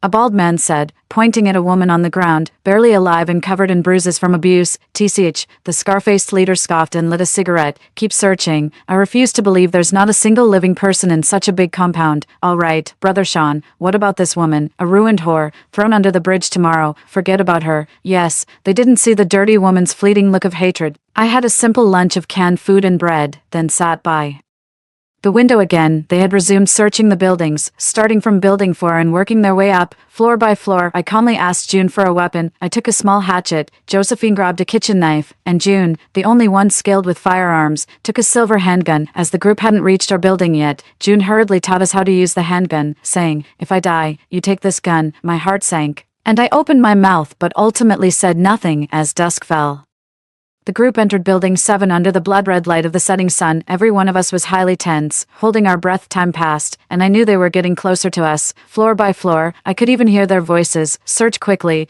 or Brother Sean will shoot you," a deep, menacing voice said. "Yes, yes," another voice replied hastily, sounding terrified. Now, they were at most 3 floors away from us. In less than 10 minutes, they would reach the 28th floor, find the cluttered fire door, and deduce someone was inside. Were we going to die here? I didn't know, but as long as there was a sliver of hope for life, I had to try to survive. They reached the 27th floor, just below us. All 3 of us gripped our weapons tightly. How long could this door hold? Half an hour? 10 minutes? Or perhaps less than 10 minutes? Soon, we heard several heavy footsteps in the stairwell, step by step. They weighed heavily on my heart. I couldn't help but shiver. Was I scared? Of course not, even though my legs were trembling, but I couldn't back down. "Bro, we're at the 28th floor. I'll break this fire door now," said that sycophantic voice, followed by the sound of someone repeatedly smashing the door. My body shuddered, but suddenly a hand grabbed me, turning around. It was June. She pulled me behind her and stood alone in front of the door with a silver pistol in hand. Her expression was as sharp as winter frost. Her stance with the gun professional and trained, her eyes serious and resolute. I had only seen June with that expression once before, when we first met. As she rescued me from a pile of zombies, she was just as determined, steadfast, and fearless. Suddenly, I felt a sense of calm. I had a reliable partner I could always trust to watch my back, a strong friend who would fight alongside me forever, ready to shield me without hesitation. "Bro, this door is pretty solid. You're useless. Can't even handle this small task with such a blunt axe. Next time you'll be the one thrown under the bridge to feed the zombies." "Ow, bro, that hurts. I thought the doors in this wealthy area would be flimsy. Didn't expect them to be so sturdy." "All right, Dan has called us back. Let's go. We'll come back tomorrow." "No, this door is so sturdy, and there's clutter behind it. There must be someone there. You said the same for the last few buildings. Enough. Even if there is someone, they can't escape if you don't go back now. Be careful or you'll face Dan's gun." Eventually, the group left, watching their figures disappear from the 7th building. I almost immediately collapsed on the ground, gasping for air as if I had survived a disaster. The other 2 also felt relieved, and after making sure no one would come back, we placed our weapons on the table blocking the door, ate something carelessly without much conversation, and went to bed to rest. We all knew that surviving was only temporary, if we couldn't find a way to completely eliminate the threat. Being discovered was just a matter of time. A tough battle was inevitable, and it was crucial to conserve energy while they were away. From the moment they decided to search the building, it was a life-and-death struggle between us and them. To have any chance of survival, we had to ignore the stark difference in strength and eliminate them. But this team was strong and fully armed. We could never match them. Where was the way out? I never expected, before I could come up with a plan to eliminate They had already been wiped out, and the person who killed all of them was someone they would never have imagined, the woman they had abused and treated like an animal, ordering her around at will. One night, as I got up and tiptoed back to bed, June and Josephine were sleeping soundly. Glancing out the window through a gap in the curtains, I noticed a woman at the base of the 6th building, her body bruised and battered. She lay there like a lump of mud, her slightly heaving chest the only sign she was still alive. She had been thrown out of a tent. I felt sad. It was almost November, the weather was getting colder, and the chilly night wind must have been harsh on her barely covered body. I had no power to save her. Turning a blind eye was my only choice. I often felt terribly cold-hearted in situations like this. Just as I was about to look away, I noticed her slowly sitting up. I immediately became alert and picked up my binoculars to carefully watch her movements. She was going to die. She would die by morning, thrown down from the bridge by those beasts she was feeding the zombies, and it was these people who had killed her sister, but she was still alive. Before the apocalypse, she could never have imagined that such despicable people could exist in the world. She hated them to her core. She wanted them dead. All of them. Her breathing became rapid, and through her messy, dirty hair, her eyes peeked out, flashing a strange light. She knew she wouldn't survive anyway. Fleeing would only mean dying at the hands of the zombies. She might as well take these people down with her. She looked down at her hands, trembling slightly, dirty from not having bathed for a long time. She despised her current state, so she bit down hard on her wrist. One bite wasn't enough. She bit again, and then a third time. Her teeth weren't sharp enough, so she bit down with all her strength, clenching and not letting go. Even if the pain made her body tremble, she tore at her wrist, bite after bite. She gnawed her wrist into a bloody mess, blood gushing out, covering her face and hair. She laughed deliriously, then walked into the enemy camp quietly. Bit by bit, she smeared her blood over their tents. The rough material of the tents grated against her wounds, each swipe throbbing with pain. Yet she continued, applying more force, almost masochistically, until the entire area was heavy with the scent of blood. With her face pale from blood loss and her breathing weak, a satisfied smile played on her lips. Die, all of you. 37, watching from upstairs, my face pale, my mental defenses almost shattered. I bit down on my clothes to stifle the urge to retch. She had gone mad. She had committed suicide. The zombies, drawn by the strong smell of blood, surged toward our neighborhood like a tide, relentless and unyielding, crushing everything in their path. Limbs of the unknown mixed within, instantly turning heaven into hell. I quickly drew the curtains. The night was restless. Despite the excellent soundproofing, I could still hear the earth-shaking roars of the zombies, the sound of gunfire, and the screams of men. June and Josephine were also awakened, and the three of us sat upstairs, not daring to make a sound, waiting for the dreadful battle to subside. As dawn broke, the zombies in our neighborhood gradually dispersed. Looking down at the 6 buildings, no one was left. Remnants of the tents and traces of blood mixed with viscous fluid were barely visible. They were all dead, in this life-and-death struggle where victory seemed impossible. We had survived. 38. After the zombies left, our neighborhood gradually quieted down. Because of those people, we hadn't dared to go up to the rooftop for half a month. On the first day after their death, June and I hurriedly checked on the vegetable seedlings. As expected, the struggling bok choy had all died. I wanted to cry but couldn't. It was already November, the weather turning cold, and June had given up on gardening, content to lie low at home. My main storage area, room 2801, was too cramped, with just enough space to sidle through between supplies, so, once the crisis was over, we immediately started moving things back. For our first meal post-survival, Josephine cooked potato stew with beef brisket, spicy chicken, scrambled eggs with tomatoes, and even steamed some rice. Having eaten only canned food and bread for nearly half a month, the delicious meal had us devouring 3 large bowls of rice each. I wonder if anyone will come to our neighborhood again, Josephine murmured, looking out the window. At that moment, I was reaching for the last piece of spicy chicken with mess, she at the same time, not paying attention to her words. In the ensuing clash of chopsticks, her skill surpassed mine, and she secured the last piece of chicken. Turning away from the window, I saw her childish behavior and couldn't help but chuckle, since no one responded to her earlier remark. She let it drop. 39, December 23rd, New Year's Eve approaching. This morning, I saw Josephine digging out a stack of square red papers from somewhere, holding a brush and acrylic paints, writing something. Her grip on the brush, though attempting to mimic the standard calligraphy style, still looked somewhat awkward. I leaned in closer to see. She had already written several Fu characters, each stroke sharp and distinct, giving the characters a forceful and spirited appearance. It was impressive how she managed to write such standard regular script with a neatly aligned brush. That must have been challenging for her. Wow. I said excitedly. I thought Doctor's handwriting was supposed to be illegible, but your writing is really beautiful. As I playfully ruffled her hair, Josephine, somewhat resigned, straightened the mess I had made. My grandmother was a soft brush calligraphy teacher. I practiced with her when I was young. As she mentioned this, the look in her eyes softened as they fell on the Fu character in front of her, as if she was seeing something else through it. I was just about to ask her about it when June burst through the door, still groggy with sleep. She noticed the scattered red papers on the floor and, recognizing the characters, excitedly threw herself at Josephine, giving her a vigorous tousle, much more intense than mine. In June's embrace, Josephine looked like she had been through a storm, frail, pitiful, and helpless, completely disheveled. I love you so much, Joe. I just mentioned it yesterday, and I can't believe you actually did it. Josephine pushed her away expressionlessly, her demeanor and actions conveying rejection, and then she meticulously fixed her hair again, but June didn't mind that at all, happily turning to me. I have lots of these acrylic paints in my cabinet. I bought them intending to donate them to the orphanage kids, but never did, and now I probably never will. I was about to retort, but the words died on my lips. Indeed, how many days could those orphans survive in? Apocalypse 40, the Fu characters Josephine wrote ended up hung on our door. She wrote many, and we even decorated the 28th floor corridor with a few. We wore red clothes, trying to bring a festive atmosphere. Our building was very tall, nearly impossible to climb, and our scavenging confirmed that apart from us, there was no one else in the neighborhood. We could only see a few zombies in the area, which made us relax a bit these past few days. After several days of rain, the rainwater collection and filtration barrels on the roof were nearly full. I used over 10 large water jugs to bathe and mop the floors, keeping them separate from our drinking water. The temperature dropped sharply, and there was no heating, but fortunately, we had enough electricity. Several electric heaters worked simultaneously, making it feel like spring even in deep autumn, but in winter, a few electric heaters wouldn't be enough. So June and I moved some thick blankets and down quilts from 2801.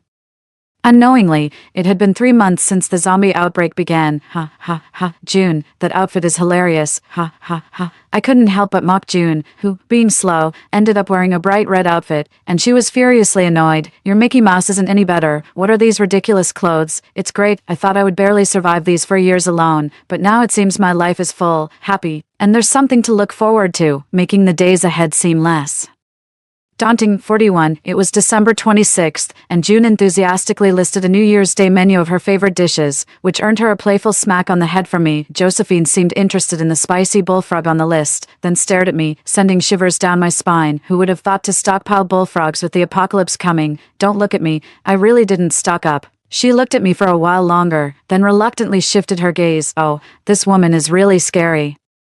42. In the end, our New Year's Eve dinner was mostly made according to June's menu, though I grudgingly added dishes I liked, while Josephine just smiled and took the menu without a word. I suddenly realized that the usually quiet Josephine didn't seem to have any particular likes. She was gentle yet indifferent, rarely gave her opinions, and was an excellent cook who didn't indulge in culinary pleasures. So I asked her, Joe, won't you add something you like to eat? It's okay, she smiled. I'm happy to eat whatever you guys are having.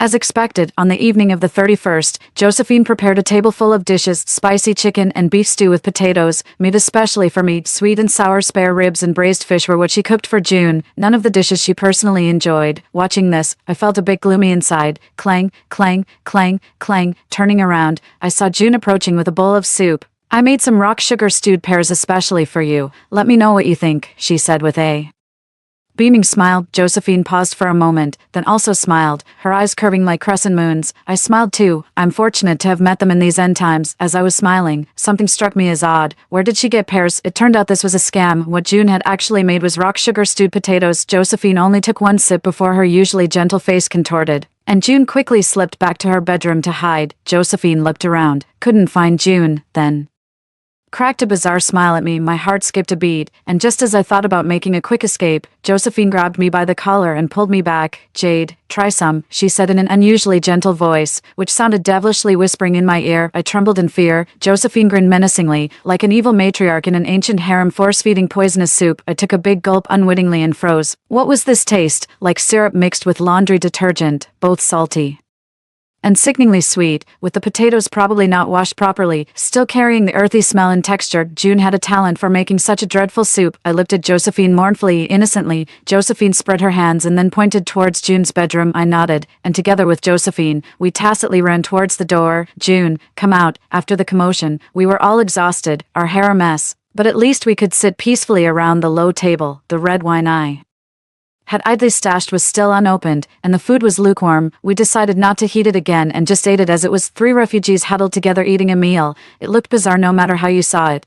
June suddenly sighed. When will this zombie apocalypse end? I hesitated for a moment. For years, both looked at me. I steeled myself and continued. Not only do I know this, but I also know that the government has been building survivor bases, but it's useless because if an infected person sneaks in, the entire base is doomed. The government built one base after another, and each one inevitably collapsed. None lasted more than 3 months, Josephine said. So we can't rely on those bases for a few years. The apocalypse is still so far off. She didn't ask how I knew. She just chose to trust me. My dad is still in the army. I wonder how he's doing. I turned to June, who was looking down. Her expression unclear. I hesitated for a long while, but didn't reveal the fact that the army had almost been completely wiped out in the first year. You don't have to say it. I guess the chances are slim. June lifted her head, her tone and expression eerily calm. Josephine opened her mouth, wanting to say something comforting, but June continued. I really admired my dad when I was very young. We lived in a military compound. He was warm-hearted, took care of the elderly and children. Always busy, seldom had time for me. I was a bit sad, but all the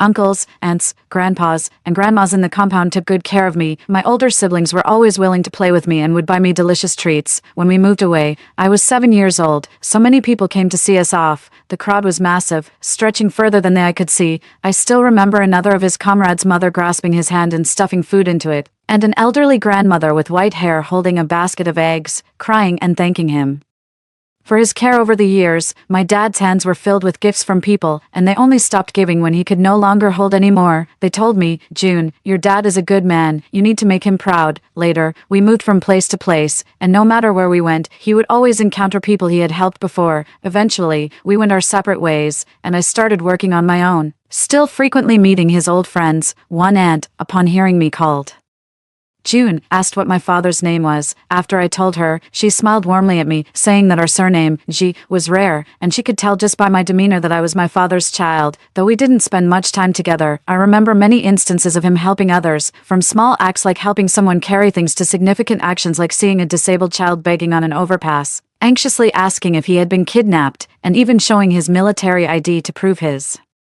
sincerity, which scared the child into shaking his head. At this point, she laughed. That day, he browsed through a list of kidnapped children on his phone, foolishly standing there for half an hour, then called the police to triple-check that the child was just an ordinary beggar before he gave up. Before leaving, he paid the child's school fees, and the little boy knelt down to thank him. He helped the boy up, then urged him to study hard and left his contact information. He was kind and upright, respected by all. He told me that helping someone is like planting a seed of kindness by the roadside. One day, when you look back, you'll see the seeds you planted have grown into robust flowers blooming expansively. He told me, although we can't help everyone, by helping just one person, their life can change because of our kind gesture. June said, I want to be like him. I finally understood why, the day we first met, when I was about to die at the hands of zombies, June chose to risk her life to save me, a complete stranger whose character and nature she did not know. She made a lot of sense. Indeed, my life has changed because of her. In the pitch-black night, the entire city was devoid of light, and even the stars were hidden behind clouds. The skyscrapers still stood tall, but beneath them, groups of zombies roamed. In every pitch-dark room, where one couldn't see their own hand in front of their face, no one could imagine that behind one inconspicuous dark window,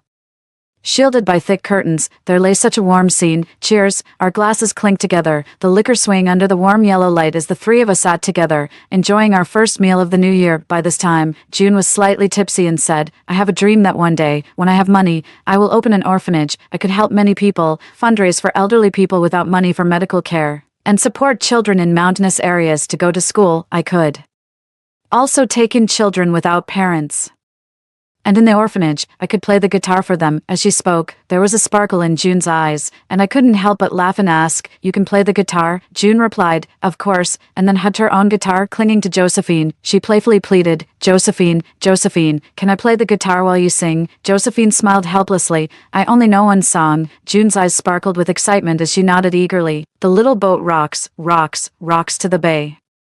On the other side, Josephine's voice was light and airy, like a clear spring tinkling in a mountain stream. June tried plucking a few notes, and Josephine sang again. The little boat rocks, rocks, rocks to the bay on the other side. The little boat sways, sways, sways to the faraway homeland. I watch from the mountains. I drift in the great river. I wander in the boundless ocean. In a haze, I return to my homeland. I watch from the mountains. I drift in the great river. I wander in the boundless ocean. In a haze, I returned to my homeland. The guitar flowed smoothly with the song, and Josephine was slightly surprised. June proudly said, "It's the folk song boat from the south. How about that? I'm pretty good, right?" Josephine smiled warmly. She picked up her glass, gently sipped her drink, and then softly said, "My grandmother taught me this song. I became a doctor because of her." She paused, falling silent for a moment. "I was an unwanted child after my parents divorced. It was my grandmother who raised me. She taught me to write and sent me to school. My grandmother loved me very much. My deepest childhood memory of summer is of snuggling in her arms, a creaking bamboo chair, and an old palm leaf fan. Then she passed away from cancer. That's why I wanted to become an oncologist. I want to save people, lots and lots of people." As she spoke, Josephine's expression was very calm, but we all knew that she must have been in pain during those times. After a few drinks, my cheeks were also a bit flushed, and I continued, "My parents died in a plane crash when I was 14. I always wondered, why did it have to be their plane? Given such a small probability, why did they have to leave that day? I grew up alone, was always reclusive, but I studied very hard. Until university, I obtained a scholarship to study further at University F, to do research in physics, which has always been my dream. I was so close to touching my dream, overwhelmed with frustration and grief. I burst into tears, fueled by the alcohol, while Josephine gently rubbed my back. On New Year's Eve, we both opened up and talked through the night. We didn't sleep until about 6 or 7 in the morning the next day, and by the time we woke up, it was already evening. After a sleepless night and drinking, my head was splitting. When I pushed open the door, Josephine was already preparing dinner. I nodded slightly to her, and collapsed on the sofa like a dead person. "I never want to get drunk and stay over again. It really feels awful," groaned June, who had just woken up and flung open the door, flopping down next to me, bouncing me on the sofa. After dinner and a little rest, we took down the Foo character decoration and stored it for next year. That was how we spent the new year, and soon, we were back to our normal lives. We simply couldn't afford to keep them anymore, so with heavy hearts, we sent a few roosters to heaven. Though they didn't have much meat, it seemed wasteful not to use them, so we made do and ate them. Josephine plucked their feathers, gutted them, cleaned them thoroughly, and marinated them with various seasonings. After soaking, she put them into the oven to roast. June and I waited eagerly, and each of us got a golden,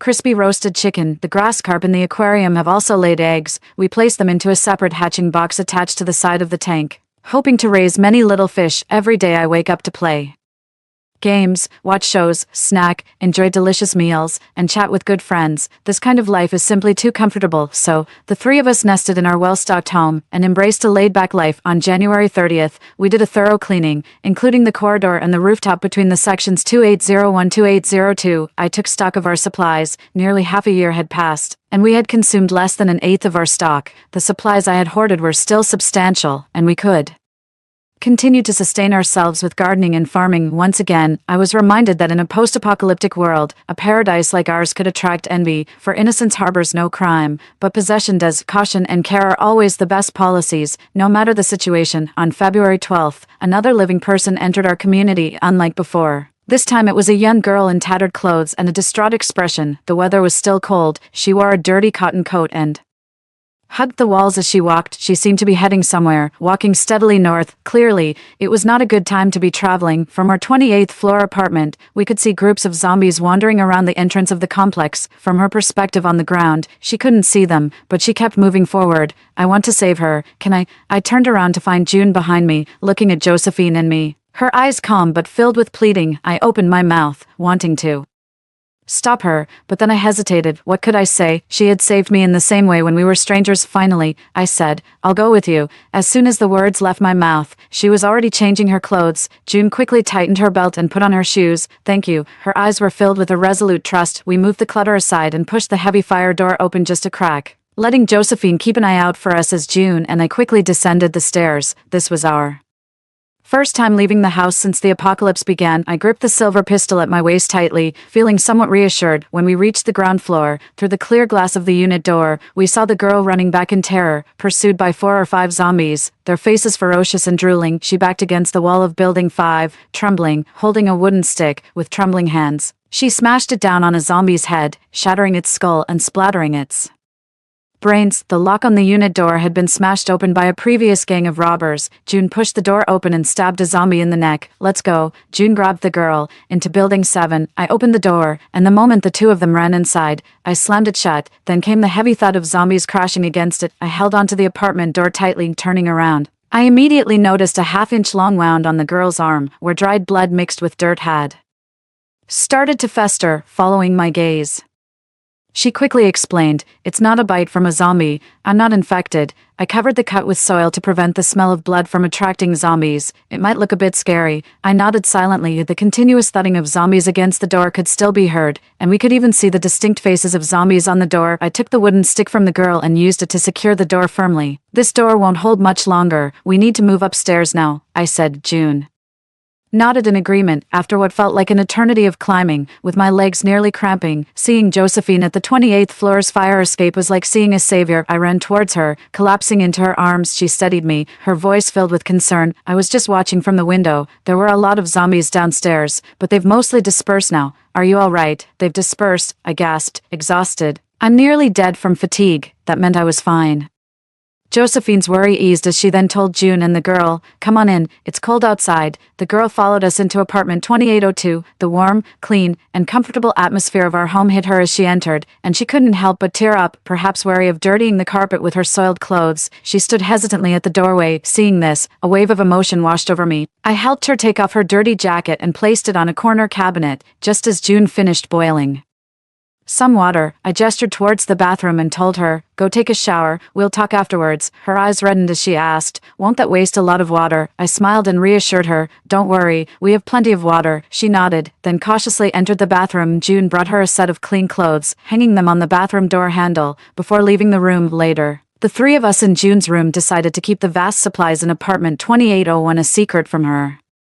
For a few days, although she didn't seem malicious, it was better to be cautious. When she emerged from the bathroom, steam enveloped her. I could tell she was probably attractive even before she tidied up, but after she did, dressed in clean pajamas, I was still momentarily stunned. Her eyes were dark and lustrous, her nose small and perky, and her wet shoulder-length black hair made her look even more delicate and fragile now. The pale scar on her arm after being cleaned looked even more vicious. Moreover, her fingers were covered with chilblains, striking against her fair skin. Regaining my composure, I heard Josephine inviting her to sit down and opening a medical kit to treat her wound. She shivered in pain, tears welling up but not falling as Josephine disinfected and bandaged the wound. Afterward, she looked pale but gave us a weak smile, which tugged at my heartstrings.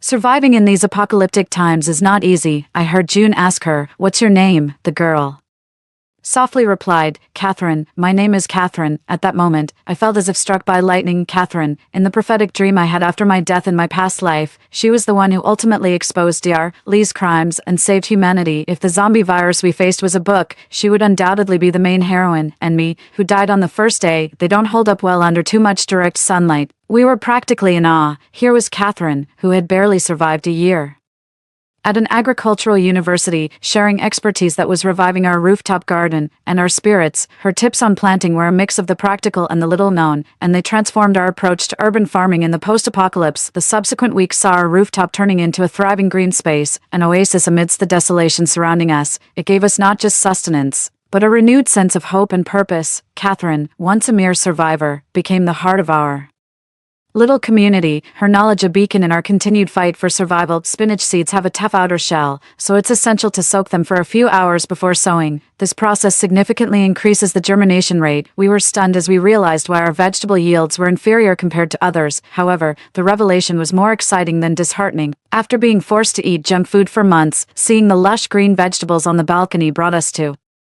tears. We were immensely grateful to Catherine, knowing it was our lack of skills, not faulty seeds, that had been the problem was a relief. I eagerly brought out a variety of seeds, including blueberries and strawberries, to show Catherine. Looking at her with anticipation at this moment, I began dreaming of the years ahead, lounging at home, enjoying fresh, natural fruits and vegetables. I absolutely adore Catherine. She's diligent and easy to talk to. Since her arrival, she's taken over all The farm work, including fish farming and chicken rearing, allowing June and me to relax considerably other than cleaning daily and a thorough cleanup every Friday. Catherine handles all the farming duties, Josephine manages the supplies and meals. In comparison, June and I seem utterly unproductive. Well, not entirely. June isn't useless, she's skilled with a gun and efficient at killing zombies. In comparison, I'm the real deadweight, so I turned my sorrow into motivation and started using June's treadmill, but I was exhausted in less than 10 minutes. June mocked me. How's it going? Feeling strong? Not at all. I was so out of energy I felt like slapping her, but I couldn't even lift a finger. That's it. I'm no longer envious of June's fit body.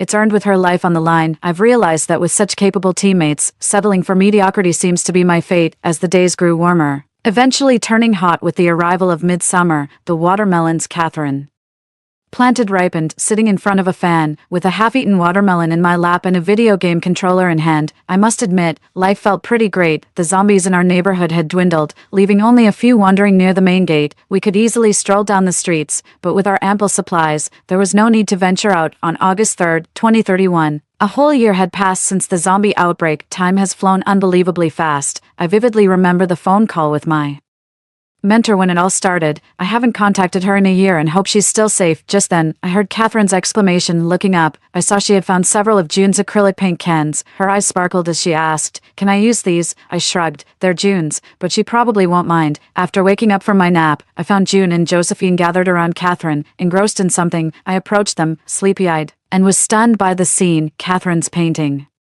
of a vibrant spring forest was so lifelike it was breathtaking. I'm no expert in art, but the immersive quality of her work amazed me. Catherine turned to us with a smile. "Just a random sketch. It might not be very good." June stepped forward, playfully ruffling Catherine's hair. "That's what you call a random sketch. You could fool anyone. Little Catherine, you're a true artist." Blushing, Catherine replied, "Please, June, stop teasing me." Curious, I asked, "Catherine, with your talent, why didn't you pursue art instead of biology? Aren't you wasting your gift?" She looked at me seriously. "Not a waste. I love to paint, but I haven't studied it formally." "Certainly, here is a fluent translation of the paragraphs from Chinese into English. Admittedly, I'm no match for professional students, and, compared to painting, I have a greater fondness for botany." Looking at the lifelike ferns in the tall, lush banyan trees in the painting, I nodded in understanding. On October 9th, I nervously crouched by the window, waiting for the southward advance of the zombies. In my premonitory dream, this was a major disaster. If the initial outbreak killed nearly 90% of the population, this wave would drastically reduce the remaining survivors. The time was early October. After briefly explaining to 3 others, we decided to take turns keeping watch at the window.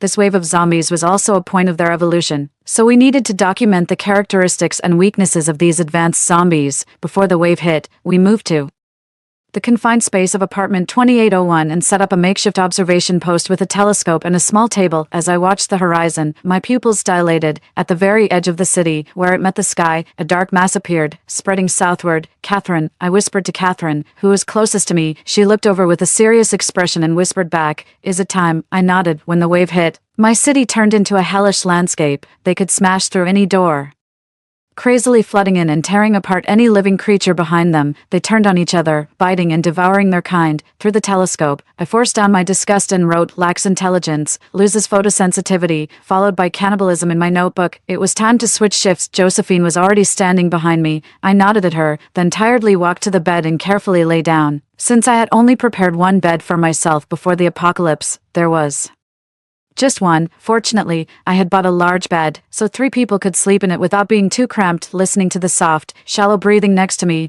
I gradually fell asleep. Zombies broke through the flimsy door of Building 7 and entered our building. I had just gotten up in the morning when June shared some bad news. Though I wasn't particularly surprised, I was sure that besides us on the 28th floor, there were no other survivors in the building. I didn't think they would climb up to our floor. It was Catherine's turn to watch. After quickly washing up, I grabbed 2 purple rice-filled pastries from the storage for breakfast. June and Josephine had been on night duty and were still catching up on sleep. I sat alone at the dining table, quickly finished eating, and then picked up a book from the shelf. The 4 of us took turns on watch, 3 hours each, rotating twice a day. The main task was to observe movements, record the time, and analyze the characteristics of the Advanced zombies, the situation was evolving beyond my expectations, and I had a faint premonition that we might have to leave this place due to changes in circumstances, though whether this would be for better or worse, I couldn't tell. Jade, hearing Catherine's soft call, I placed a bookmark on the page I was reading, put the book back on the shelf, and walked over to the observation point by the window. It was my turn to watch. In the past few days, I meticulously observed the evolution process of the zombies through the telescope, and my heart grew stronger. I watched a zombie tear apart and dismember another, initially feeling nauseous but knowing I had to get used to it. I forced myself not to look away. No, I could watch these grotesque creatures cannibalize each other without flinching. I noticed that the zombies advanced by eating everything they could, including other zombies in the horde. They lost their sensitivity to light but became more sensitive to sound. From the 28th floor, over 100 meters above the ground, the zombies looked like a seething mass of tiny dots. I had installed the best soundproofing materials in double-glazed bulletproof glass, but even a slightly loud noise could still attract their attention. We did our best to keep silent, simplifying our daily communications to the bare minimum to avoid drawing their attention. During the first week of the zombie horde, we coexisted peacefully with them. However, I knew that the real catastrophe would come in the final days of the horde. Another week passed, and the number of zombies slowly decreased. Our lives relaxed a bit, and I started to doubt whether the zombie horde would really come to an end. It turned out that being hopeful was a mistake. At dusk that day, it was supposed to be June's shift, but due to the unusual behavior of the zombie horde, all four of us were sitting by the window. The zombies heading south were several times denser than before, each dressed in tattered clothes, blood-stained, and crowded together tightly without any gaps visible. Suddenly, a thunderous boom shook the earth. Before I could figure out what had happened, I saw flames shooting up into the sky to the east, followed by billowing smoke. The gas station exploded, Josephine whispered. As the sky darkened, the thick smoke mixed with dust nearly obscured our view. The zombie horde was interspersed with raging fires, stepping over ruins, giving a desolate sense of the apocalypse.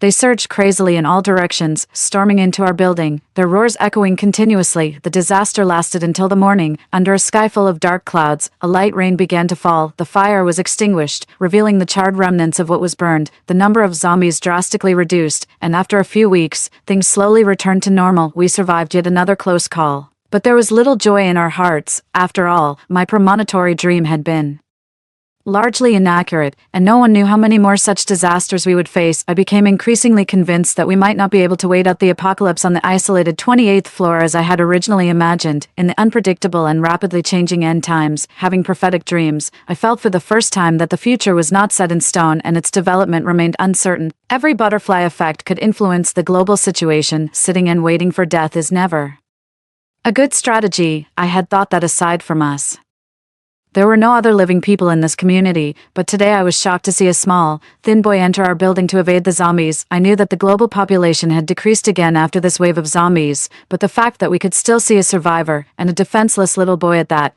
was surprising. In him, I saw the opportunity to survive that I had been seeking for some time. I told the others about this, and after discussing it, we unanimously decided to save him. This boy must have had some contact with the evolved zombies. He might hold the key to breaking the deadlock, and we might be able to get useful information from him. Moreover, setting aside that point, out of humanitarianism, we had both the ability and the responsibility to save him. After some discussion, it was decided that Catherine would stay at home, while I, Josephine, and June would go down to rescue him. June always liked taking risks and was enthusiastic about rescuing others. I was keen on extracting useful information from the boy, while Josephine frowned, pondered for a moment as if she wanted to say something, but then held back, armed with a hatchet, Josephine with a gun, and June, lively as ever, wielding her steel knife. We pushed open the fire door and went out. Catherine stood in the hallway on the 28th floor, her expression worried, saying, "Be careful." June's face showed panic as she exclaimed, "Little Catherine, how have you also become like someone? Can nagging be contagious?" Of course, that someone she referred to wasn't me. As soon as she finished speaking, she received disapproving looks from both Catherine and Josephine. June stiffened for a moment before quickly assuring, all right, nothing will happen." Satisfied with her response, Catherine nodded and then looked at us. "Sister Josephine, Jade, safety first. I'll wait for your return." Josephine and I nodded, then turned and went downstairs. Next, we began to search floor by floor for the little boy. At the 24th floor, we encountered a zombie, but it was quite weak and slow, and I managed to take it down without much effort. The more smoothly things went, the more uneasy I felt. We continued our search down to the 6th floor. Just as we were about to head further down, I noticed the door of a fire hose cabinet in the wall was half open and trembling. I signaled to June and Josephine with a glance, then tiptoed forward and gently opened the door. The moment I opened the door, A sharp and piercing scream nearly burst my eardrums. I quickly pulled the boy hiding inside the cabinet out. He was panicking and tried to struggle, but I restrained him and firmly covered his mouth. At the same time, several deafening roars came from below in the stairwell, signaling danger. I wanted to hide, but it was too late. Several advanced zombies, remnants of a previous horde, rushed up in the blink of an eye. They were dozens of times more agile than regular zombies, and instantly lunged at me with their gaping jaws. "Be careful," I heard June's urgent voice, and in an instant, she appeared in front of me, plunging her steel knife into the zombie's skull. Holding the boy with one arm, I swung my hatchet with the other, cleaving another zombie's head in two. As several zombies poured into the hallway, it looked like we were overwhelmed. Josephine pulled out her handgun and fired 2 shots, taking down the 2 leading zombies. She then scooped up the boy and yelled, "Run!" We quickly ran upstairs, but the zombies on the ground floor were attracted by the gunfire and also chased after us. Hearing the roars getting closer and unable to think further, I quickly pulled open the door of apartment 1002 and dragged us inside. We barely managed to close the door when the roaring sounds reached us. It seemed like the zombies couldn't locate the source of the noise, and there was a moment of silence in the hallway. Hiding behind the door, I lightened my breathing, listening to the footsteps of several zombies outside. I felt one zombie slowly approaching the door. My hand holding the axe was sweating profusely. I gently loosened my grip, wiped my sweaty hand on my pants, and gripped the hatchet even tighter. If they discovered us, I bet the worn-out door wouldn't hold for 2 minutes. It lingered in front of the door momentarily. My whole body trembled, but I clenched my teeth and made no sound. After what felt like an eternity, I heard the other zombies moving away. Just as my tense back began to relax slightly, I heard a thud behind me. It was the boy that Josephine was holding, who had accidentally hit his hand on the floor, though it wasn't loud. In my heart, it thundered like a shockwave. I once again heard the roar of the still nearby zombies outside the door, and my only thought was, "It's over." Without thinking, I instinctively pulled the door open and swung my hatchet fiercely at the hideous zombie outside. Another zombie that hadn't gone far lunged at me, almost biting my arm. Just in the nick of time, June drove her steel knife into its shoulder. Though she missed the exact spot, I couldn't worry about the zombies in front of me. Just as I was about to go help her, she pulled out her knife again and fiercely thrust it into the zombie's sunken, pale eyeball. The blade pierced through the skull, clean and decisive, if it weren't for the muffled groan of pain I heard. But at that moment, we couldn't afford to pay attention to anything else. Such noise would definitely attract the attention of other advanced zombies with keen hearing, and we desperately sprinted upstairs. Zombie groans echoed through the stairwell. Our only thought was to keep running forward. When we reached the stairwell corner, I grabbed a fire extinguisher and threw it down with force. A loud thud reverberated in my ears as I ran and looked down. The zombies struck by the fire extinguisher tumbled down, knocking down several others in the narrow stairwell entrance. I couldn't spare any more attention and just kept running upwards. After what felt like an eternity, we finally burst through the fire door on the 28th floor. Catherine was the last one in and immediately slammed the door shut, then barricaded it with heavy furniture piled behind it. We had survived, exhausted and drenched in cold sweat. My limbs felt like they were made of cotton, and I didn't even have the strength to walk into room 2802. I collapsed in the corridor. As I was catching my breath, I suddenly remembered the muffled groan of pain and was jolted awake. Struggling, I managed to turn over and saw June leaning against the wall, her face pale, her black clothes torn, with a bleeding wound on her shoulder soaked through by zombie scratches. I felt a chill go through me, my blood turning cold. Catherine saw it too, her eyes quickly reddening. "June, what's wrong with you?" As she trembled and tried to help June up, June gestured for her to stop. She struggled to her feet and walked into the room. I followed, and Josephine quickly grabbed alcohol and bandages to tend to her wound. June just slowly tipped them, her voice soft and hoarse but firm. "I'll do it myself." She slowly walked into a cluttered storage room. I heard Catherine suddenly break into sobs. "Sister June." June's steps faltered, then she forced a smile. "It's okay. I might not be infected. Remember to bring me food every day." Then she walked into the storage room. I followed her hesitantly. The room was spacious, and hearing my clear footsteps, June suddenly turned around, her irritation clear. "Jade, do you have a death wish?" Tears blurred my vision as I looked at her. "I just want to hug you, just like the day I had a nightmare and went up to the rooftop, and you hugged me. I want to hug you." She paused, then suddenly bowed her head. A few seconds later, when she looked up again, her eyes were filled with tears. "Jade, don't cry," she whispered, her voice trembling as if she might disappear the next second. My tears flowed even more. June picked up her lightweight steel sword, clenched it tightly, then let go. After a few breaths, as if making a significant decision, she handed it to me, saying, "Jade, if I turn, please use this knife to kill me. Harming anyone was never my intention. If I become a monster, remember it's not me. If I turn, I must die. I'd rather be dead. Please use it. Kill me." She pushed me out of the storage room. Then I heard the sound of the door locking behind her. These past Few days have been very oppressive. Catherine often couldn't help but cry softly. Josephine, with red-rimmed eyes, still managed to prepare delicious meals, which she then slipped through the crack of the door into the storeroom. I always worried, now that winter had come, whether June, alone in that storeroom, might be cold. The young boy was as thin as a reed, always curled up in a corner. No one asked if he needed a bath or cared for him at all. Initially, I thought I might get some information about the zombies from him, but I've since given up on that idea. I know it's not his fault, yet I can't help but take my anger out on him. It's ridiculous. I know. Who do I even have the right to be angry at? June was trying to save me, but no matter what, I just can't bring myself to like him. He was completely ignored by both me and Catherine. Only Josephine would look at him for a long time, and then place food in front of him. A few days passed when I went to slide food through the crack in the storeroom door for June. I found it difficult to push through. Crouching down, I saw that the food I had sent in the morning was blocking the crack. It hadn't been taken. 69 midnight. Unable to sleep in my bedroom, I suddenly heard a crunching noise coming from the direction of the storeroom. I shivered under the covers, the sound intermittent and showing no signs of stopping for a long time, so I gently got out of bed, opened the bedroom door, and approached the storeroom entrance. The crunching noise grew clearer. I picked up a lightweight steel sword nearby, turned the lock, and with trembling hands, turned the doorknob. I pushed open the door. Moonlight streamed through the window, bathing the storeroom floor. In the shadow not illuminated by the moonlight, beneath the window, was a small figure curled up. Chains bound her tightly to a chair behind her. She lay on the floor, unable to move, only able to crunch on the leg of the table in front of her, which she had gnawed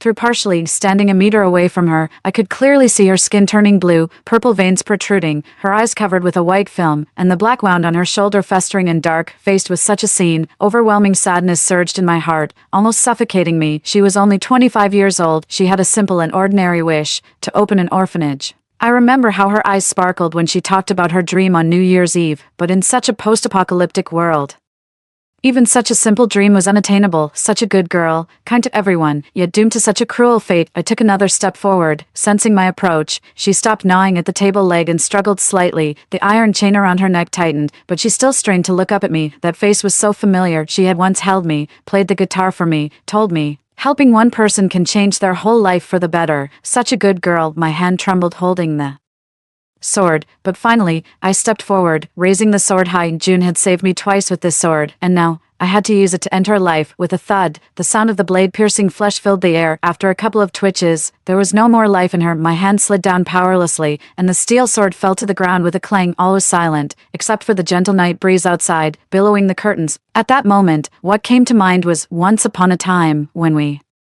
first met, a girl dressed in black held a sword, resembling a celestial being descended to earth, filling me with hope for life. It seemed as though all the brilliance of the world gathered beneath her blade. I remember that night on the rooftop, her gentle and captivating eyes clear and serene, bringing peace to anyone who looked into them. Do you need a warm hug from your big sister? I pushed open the door to the storeroom and saw a figure sitting on the sofa in the living room. I didn't look at her, just numbly walked back to my bedroom. All I wanted was to sleep, just to sleep, Jade. But she softly called out to me. I finally turned to glance at her. It was Josephine. My fists clenched so tightly they trembled, and I hung my head. After a few seconds, I took a step towards her. My steps quickened, and then I threw myself into her arms. She embraced me as I trembled. Josephine's embrace was warm, and my tears soaked her clothes. She gently patted my back, and after what seemed like an eternity, she suggested, "Shall I sing a song for you?" Without waiting for my response, Josephine started to sing softly to herself. The little boat sways and sways, swaying to the bay on the opposite shore. The little boat rocks and rocks, rocking to the distant homeland. Her voice was tender, and the living room was bathed in silvery moonlight, making everything look dreamlike. However, as she sang the last note, I heard her voice tremble. A warm liquid streamed down her cheeks. On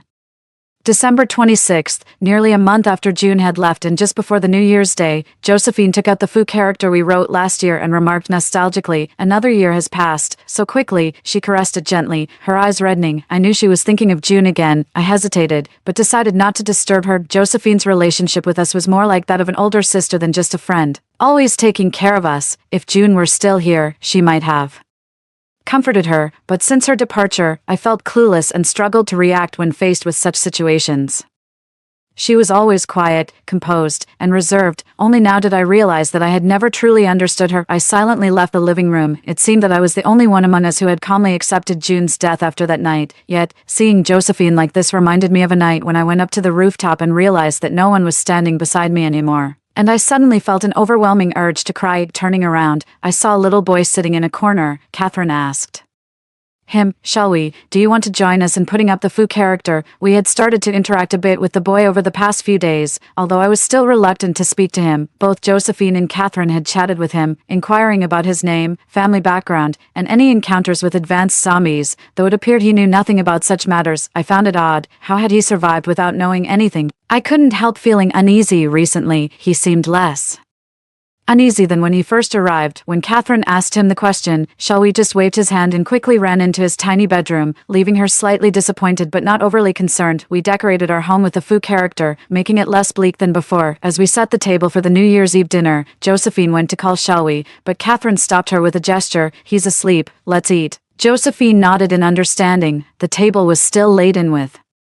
abundant dishes. Catherine eyed the braised fish hungrily, and Josephine, amused, pushed the dish towards her. Catherine's eyes lit up, and after carefully tasting it, she showed a satisfied expression. I also smiled, but somehow felt something was missing. After some thought, I suddenly remembered and took out a few cans of beer from a cabinet nearby. June had always wanted to drink them but hadn't been able to because of my discouragement and her previous unpleasant experience of getting drunk. I opened a can for each of us. It's New Year's, how can we not have some drinks? I said, then took a big gulp. Catherine and Josephine stopped eating and looked at each other. Then Catherine cautiously sipped her beer, immediately frowning. However, I didn't care and kept drinking, prompting Josephine to quickly snatch the beer away from me. She then pushed the roast chicken closer to me and said, Jade, would you like some food? I stared at her for a while, then smiled. Sure. I picked up a chicken leg with my chopsticks. Josephine visibly relaxed and I said, you guys eat too, or the dishes will get cold. I ended up drinking quite a bit. By late night, all three of us were feeling dizzy. I was the worst, rushing to the bathroom and starting to vomit while clinging to the basin. Josephine and Catherine hurried over, patting my back gently. Tears of physical reaction streamed down as I vomited, followed by a mix of snot and tears. Later, they helped me clean up. I felt dull, like a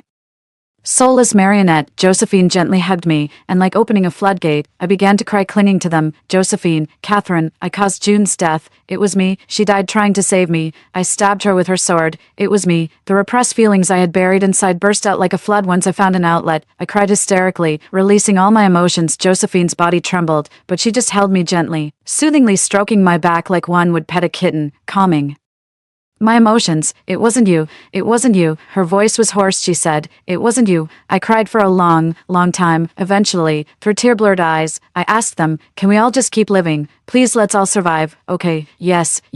Josephine wiped my tears with a towel, then held my face earnestly and said, we'll all keep living. I slept through to 8 p.m. the next day. When I woke up, it was already dark outside. This time, I felt somewhat refreshed, not physically, as my body was sore and achy, but mentally it was as if the heavy stone that had been lodged in my chest had suddenly vanished, and I felt unbelievably light. Upon asking, I found out Josephine had brewed me 3 large pots of sobering tea. Something felt off, but I resolved never to engage in such embarrassing behavior again. Knowing my terrible tolerance yet still forcing myself to drink, I had mostly forgotten about last night's events, only vaguely remembering that I had said something, but I couldn't recall what it was. After racking my brain and still only having a fuzzy recollection as if separated by a veil, I decided to forgive myself and not dwell on it any longer. By early February, we had mostly returned to our pre-apocalyptic lifestyle, reading books, snacking, chatting. It didn't feel like we were in a post-apocalyptic world. However, one early morning, I groggily got up to use the bathroom and found the door wouldn't open. I pushed hard, and though the door felt like it was stuck on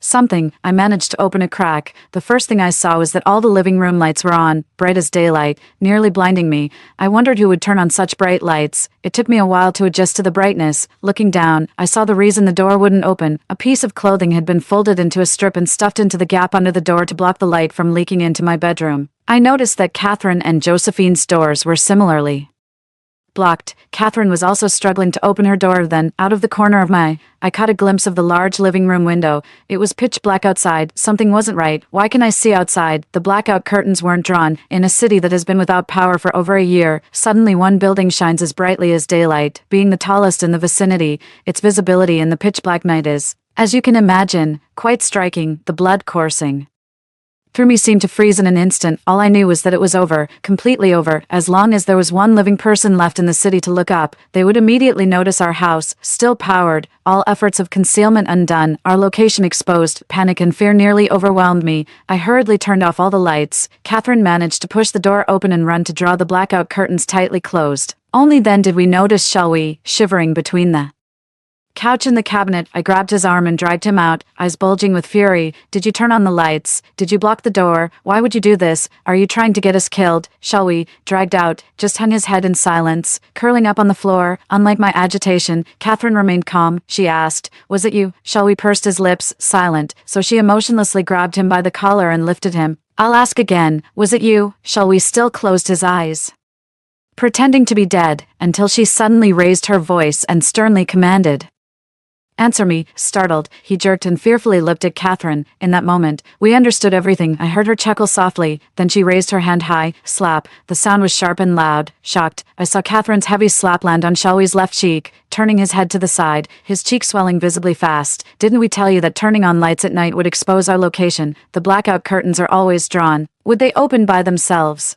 Don't tell me you've lived out there so long you don't even know this. Catherine spoke softly. Even if you lack that common sense, how did you know to block our door? What were you trying to do? How does getting us killed benefit you? Catherine didn't expect an easy answer from him. After speaking, she released the grip on his collar, and Shelby collapsed to the floor, his head hitting it with a dull thud. Catherine found a rope and tied him up, then threw him into the adjacent bathroom and locked the door. Turning around, she saw me, her gaze, icy as frost, melted in an instant, her whole demeanor relaxing, weariness and fatigue barely concealed. She gently wrapped her arms around me, burying her head in my neck, murmuring, Jade, I'm so tired. Seeing her handle Shelby, I was shocked. In my memory, she had always been that shy and timid 19-year-old girl. Somehow, she had grown capable of handling things on her own, filled with a myriad of emotions. Her words, I'm so tired, successfully diverted my attention. I glanced at the living room clock. It was already 3 a.m. I took a deep breath and tried to calm myself. It looks like we won't be getting any sleep tonight. I don't know how long the lights were on, but it's likely we've already been exposed. After a pause, I voiced my biggest doubt. Why would he do this? As far as I can tell, both you and Yaya treated him well, and even if I was somewhat indifferent,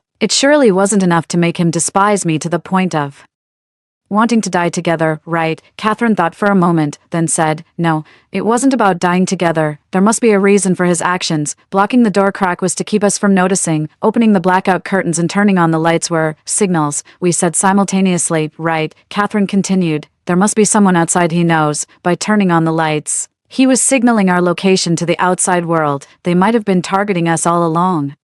And Xiaohui was just bait, a trap to lure us in. I felt somewhat sad. It was my eagerness to know what was happening outside that endangered everyone. Catherine comforted me by patting my head. It's not your fault. No one could have anticipated this happening. Besides, deciding to rescue him was a collective decision, so I share some of the responsibility too. What's crucial now is to keep a close watch on Xiaohui, and also be wary of his companions. I expressed my concerns. I don't know how many of them there are. We might not be able to handle them. Catherine's expression darkened. Let's wake Josephine up first, and I'll see if I can get anything out of Xiaohui. Thus, when I brought Josephine to the restroom at 2801, we were met with this scene. Catherine's dagger was pressed against Xiaohui's neck, and with minimal effort, the sharp blade cut through a layer of skin, drawing beads of blood. You have two choices. Speak or die. Her eyes were icy cold, and under such a gaze, no one could doubt she might press harder, cutting an artery. Yet Xiaohui remained silent, adopting a resigned demeanor. I'll give you 3 seconds. 3, 2. With each count, her gaze grew colder. Before she could say 1, Xiaohui suddenly moved, thrusting his neck against the tip of Catherine's dagger.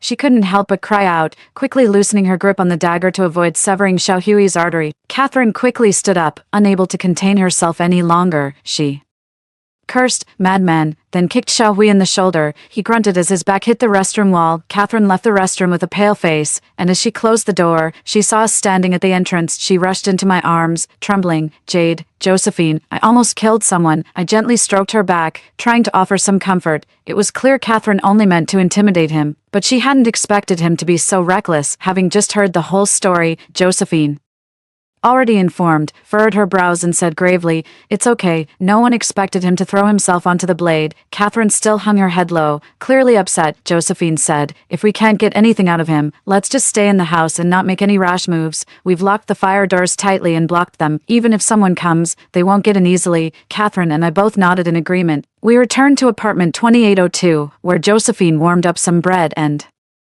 porridge for our breakfast and then stationed herself by the door. Soon after, she called us over anxiously. Catherine and I approached the door and, sure enough, we could hear faint footsteps coming from directly above on the rooftop. There was someone on the rooftop. I felt a rush of panic, having assumed that any visitor would come up through the building's stairwell, not directly onto the rooftop, but this was the 28th floor, surrounded by buildings, none of which were taller, and spaced far apart, making it difficult to climb up. How did this person get up here? Seeing my distressed expression, Josephine squeezed my hand gently. I regained my composure and, after listening carefully for a moment, determined that there was only one person on our vegetable-planted rooftop. I analyzed the situation. The large metal door leading from the rooftop to the stairwell was sturdy and we had locked it from the inside. Unless someone had a key, it would be hard to break through with brute force.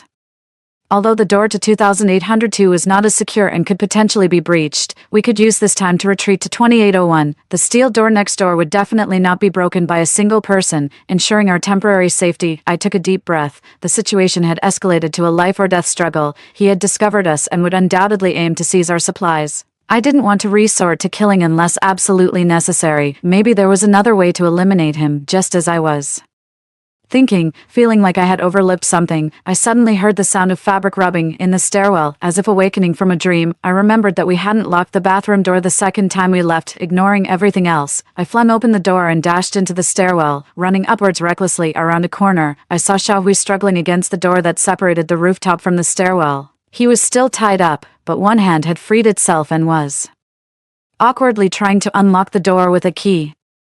All I could think was, faster, just a bit faster, stop him, I lunged at him, nearly preventing it all, then heard a faint click. Just a moment too late, my blood ran cold, my teeth chattered from the chill, and instinctively, I reached to grab the doorknob to secure the door. Too late, the door swung open. In that moment, a strong force tugged at my clothes, pulling me back. It was Josephine. Almost instantly, she raised her gun towards the door. Before I could see clearly, I heard the sound of gunfire, almost simultaneous shots. Then, the person behind the door thudded heavily to the ground, and Josephine, her hands trembling with the gun, stepped forward and fired 2 more shots. The man convulsed in pain, and she bent down to check that he had completely stopped breathing before slowly collapsing to the ground herself. It all happened so quickly. Within a few breaths, Josephine had hit a vital spot, but she was also wounded, fresh blood seeping through her white shirt. Stark and shocking, she had been shot. I saw Josephine's pale face, and before my mind could react, I had already lifted her and carried her back inside, then quickly locked the door. Now, with Xiaohui and the dead man on the rooftop, and Xiaohui having the key, the rooftop door could only be opened from the inside, posing no threat to us. However, we didn't know if they had any other companions, so naturally, we wouldn't stay on the rooftop to be easy targets. Seeing Josephine still bleeding from her wound, my mind buzzed. I hurriedly ran back to room 2801 to find some bandages. In my rush, I tripped over the doorstep and fell hard on the floor. Tears sprang from my eyes, but I still got up and continued running. In my haste, I grabbed a roll of bandages and ran upstairs, knocking over several supply boxes along the way without caring. At the top of the stairs, I saw Josephine pressing on her wound, trying to stop the bleeding, with Catherine supporting her by her side, the man's handgun nearby. Breathless, I handed over the bandages without a second's delay and then blurted out, "Why did you bring this thing back? This gun seems to be a toy gun that's been modified. It needs to be reloaded after every shot. It's not much use to us. I've dismantled it," Catherine explained. I nodded slightly. In the deep winter, with temperatures dropping to -10 degrees Celsius, Josephine definitely couldn't stay on the rooftop for long. Following her instructions, we bandaged her up and helped her back to her room. I was fully aware of Josephine's condition, yet my heart still couldn't face the possibility that she might die. After helping her to lie down on her bed, Catherine and I returned to the stairwell entrance. After waiting for a long time and confirming that they had no other companions, we cautiously opened the door only to see Xiaohui sobbing as he lay on the man's corpse. "Uncle, uncle," he cried. Then he heard our footsteps heading towards the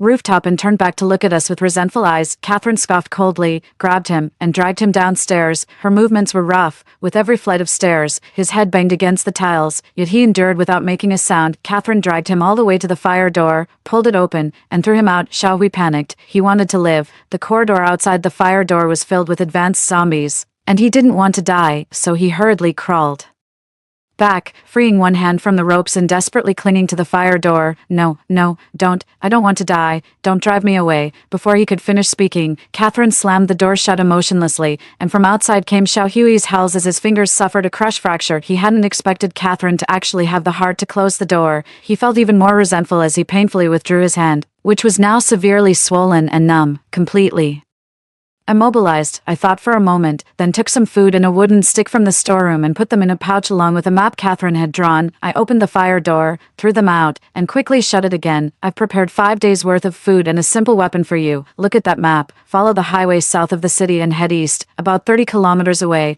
there's a survivor's base where you can seek refuge. I spoke to him through the door. He suddenly looked up, his eyes still full of lingering hatred and astonishment. You can only choose to trust me. No one will let you in here. Staying here, you're surely going to die. You might as well take my advice and try for a chance to live. After saying that, I turned and went back to room 2802, sitting beside the now unconscious Josephine, holding her slightly cold hand. I recalled the recent events, a chill rising in my eyes. I am no saint. Nor did I truly intend to save Xiaohui. On the contrary, I wished he would just die, but just as I was about to leave, I suddenly remembered the day that fully armed squad was wiped out, and the look in that woman's eyes I saw through the high-powered binoculars. Xiaohui's eyes on the rooftop eerily mirrored the ones I had just seen. From the day we survived that ordeal, I knew that you should never corner a living person, no matter how weak they may be. It's always an incredibly foolish act. The fundamental instinct of any life is to survive. Depriving them of the right to live will inevitably bring about a fierce backlash. If I were Xiaohui, with my uncle dead, our plan to seize supplies failed, the suppliers hating me to the core, and no hope left for survival, I would see only one path ahead: death. I can't decide whether to live or die, but I can choose how to die. For example, trying everything possible to take those with the supplies down with me. If I can't live, then let's die together. I never expect Xiaohui to have a change of heart, nor do I expect him to remain calm and analytical. At this point, blinded by hatred and despair, it wouldn't be surprising what he might do. Ultimately, Xiaohui might not be able to take us down with him, but he would certainly affect us. From my perspective, I wish for his death and hope to survive myself. However, we can't kill him directly, so to minimize risk, there's a low-cost and simple method. That is to provide him with a new option before he chooses between dying alone and dying together. To live, as I said, the instinct of life is to survive. He hates us for killing his uncle, but he can't resist the allure of living. Of course, I'm not kind-hearted enough to let him truly survive. Catherine's map was drawn 2 months ago based on her intuition. It indeed showed a survivor base built along the eastern coast, but even if Xiaohui is lucky enough not to die on the way, by the time he actually reaches it, the base will likely have fallen into a ruin overrun with zombies. At that moment, in hell, he'll realize that there were never two paths to choose from.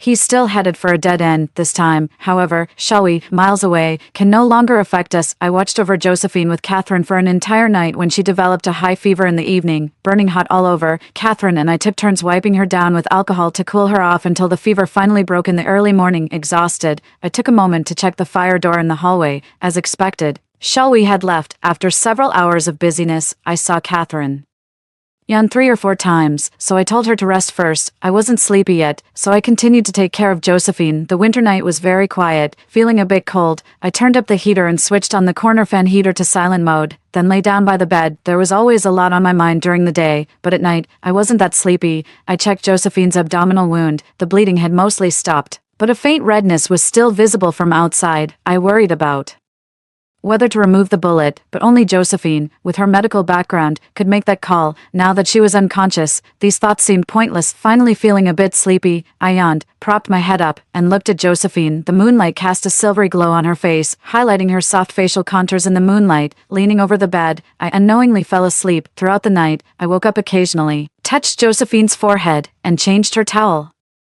thus spending the night. The next day, Josephine woke up from her coma, and Catherine woke up too. We asked her how she felt and saw Josephine, pale and weak from blood loss, smile faintly. The bullet didn't hit anything vital. I'm fine. But looking at her, she didn't seem fine at all, which worried me. We fed her glucose and watched as she slowly sipped the glucose water. Catherine also brought me some berry bread. After eating several slices, my mouth felt incredibly dry. I struggled to swallow the dry bread and felt better only after taking a sip of water. I jokingly said to Josephine, "Look, without you, all we have is dry bread. You've been feeding us for nearly 2 years. We're almost like helpless giants, completely forgetting how to cook." Josephine smiled at me, her eyes curving warmly. You guys, it was as if she was indulgently spoiling us like a gentle older sister during these moments. With my head down and eyes dry, I murmured, "Can you get better soon? I miss your dumplings." Josephine didn't say a word, just smiled. Last night, I didn't sleep well and was both tired and sleepy, barely making it through 20 minutes before I couldn't hold up any longer. After saying goodbye to Catherine, I went back to my room and fell asleep as soon as my head hit the pillow. When I woke up, it was already night. I felt sore all over, but my mind was much clearer. Upon entering Josephine's room,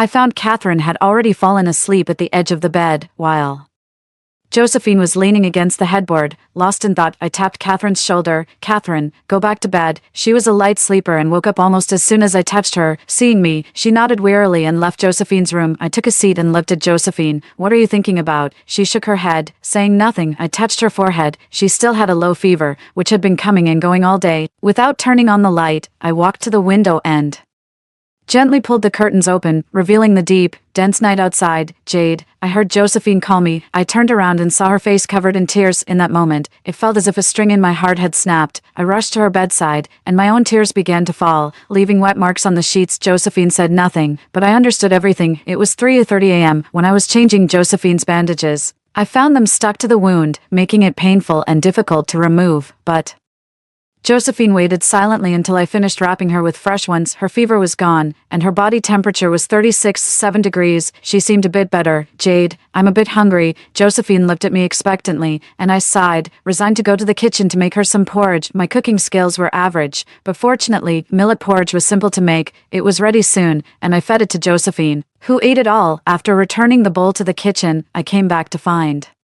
Josephine patting the space beside her on the bed, signaling me to sit down. I complied, but she was silent for a while, then she spoke. "Jade, I promised you I'd keep living. I'm sorry. I might have to break that promise." I fell silent. Had I really forgotten? That night I got drunk and cried to Josephine. "Did you say we should live well?" "Don't I remember?" "I do remember, but I'd rather forget." An indescribable immense sadness overwhelms me, and the pain almost suffocates me. I hear her say, "But Jade, I miss my grandma," she says. "Jade, I want to go home." I carefully wrap my arms around her, and before I realize it, tears have covered my face. I shouldn't be so sad. From the moment Josephine was shot, I knew that with our current medical conditions, it was very likely she wouldn't survive. I thought I was prepared for her departure, but when this moment actually comes, I find that I still want to keep her at any cost. Josephine gently hugs me back, her embrace as warm as the many times before, but I've never felt as panicked as I do now. "Josephine," she looks up at me, and I hear myself softly say, "Let me sing for you." This scene feels familiar, but I can't remember where I've seen it before. Can't remember, or don't want to think about it. It doesn't matter anymore. Josephine is stunned for a moment, seemingly not expecting me to say this. After a long pause, she nods. "Okay." Struggling to keep my voice steady and choking back sobs, I sing to her. The little boat rocks, and rocks, rocking to the bay on the other side. The little boat sways, sways and sways, swaying to the distant homeland. The first time Josephine sang this song was during our first New Year together. Back then, we hadn't met Catherine yet. Josephine was there, and so was June. I chuckle softly, not knowing when memories of June became so distant, but that New Year, I remember clearly. I remember the three of us sitting around a small table, drinking together, Josephine's beautiful singing, and June's guitar playing. It's been so long since then. I gently pat Josephine's back as she lies in my arms, her breathing becoming slower, as if she's fallen asleep, but I feel a few drops of cold liquid falling on my arm. I don't stop, and continue singing. I look up from the mountains, I drift in the great river, I wander in the boundless ocean, in a haze. I return to my homeland, I look up from the mountains, I drift in the great river, I wander in the boundless ocean, in a haze. I return to my homeland. Time passes, and a hint of daylight breaks in the distance. Josephine's body gradually grows colder. I pull a blanket from the foot of the bed and cover her with it. When I open the door and step out, I find the living room in darkness, all the curtains tightly drawn. Catherine sits alone at the table on a mat, with only a small candle lit. In the flickering light, I see her tear-streaked face, her eyes glistening with tears. I quietly walk over and gently wipe the tears from her face. Catherine just looks at me, silent, her tears flowing again. I walk to the balcony, pull all the curtains open in one swift motion, and look outside. Another radiant sun rises slowly from the dark green mountains, coloring half the sky in golden red, with countless rays piercing through the clouds, tearing apart the dark, dense night. The brilliant sunlight flows, stinging my eyes. Tears uncontrollably spill from my eyes, dropping to the floor with a splash, flowing to places unknown. I don't look back. After speaking with her, I said, "It's dawn." Following that day, Catherine seemed to have grown up considerably, transforming almost overnight into someone resembling the savior who had once saved the world in my memory. Catherine learned to cook, becoming calmer, wiser, and more composed. Sometimes, I would almost forget she was only 20 years old. The house was often eerily quiet, which I found unsettling, so I would seek out Catherine for conversation. However, there wasn't much time for that. My days were filled with inventory checks and cleaning, while she took care of scouting our surroundings and cooking, life would have continued this way, day by day, until winter gave way to spring, a season that should have brought warmth, yet the temperature continued to drop. When Catherine and I turned on all the heaters but still shivered under thick down comforters, I realized that my prophetic dreams might have completely failed. We were living in an apocalypse. Like a small boat struggling against a violent storm and tumultuous seas, so insignificant, yet our desire to traverse this vast ocean was incredibly strong. We needed to survive. On March 9th, following several days of cooling, the temperature plummeted, leading to a sudden downpour. The rain caught us off guard while Catherine and I were loosening the frozen ground on the rooftop. The sky, previously clear, darkened suddenly, and within seconds, the rain poured down heavily, soaking us before we could react. In such cold weather, being wet could be dangerous. We hurried inside, still shivering and sneezing repeatedly. Catherine wrapped a blanket around me and quickly wrung out her clothes before slipping on a raincoat and heading back out. From the doorway of the rooftop, I watched her swift, blue-gray silhouette move through the corridor to the rooftop of Building 2801. Through the relentless downpour, I could barely make out Catherine carefully opening the rain collector. It hadn't rained in a long while, and the barrel was nearly empty. Not wanting to waste a single moment, she swiftly expanded the collector, monopolizing the surrounding rainwater into our barrel. After setting everything up, she quickly returned, the heavy raindrops painfully hitting her. As soon as she stepped inside, I closed the door, and we both went back to our apartment. She shook off her raincoat and hung it on the rack by the door. I stood at the window, watching the torrential rain hit the ground, the view outside shrouded in a gray haze. Visibility severely limited, being on a high floor. The rain curtain obscured everything even more. Catherine stood beside me and said, "Such heavy rain, Jade, how long do you think it will last?" Usually, such intense rain wouldn't last long, but seeing that after several minutes there was no sign of it weakening, I anxiously said, "I have a feeling this isn't just a simple rainfall." Little did I know, my words would soon come true. Today is the second day of the heavy rain. Upon waking up, I saw that it was still raining, and now a strong wind had picked up. We risked a quick look on the rooftop and saw water had accumulated up to our ankles. Currently, we had no better way to drain the water, and we were constantly worried that the soil on our rooftop might be washed away.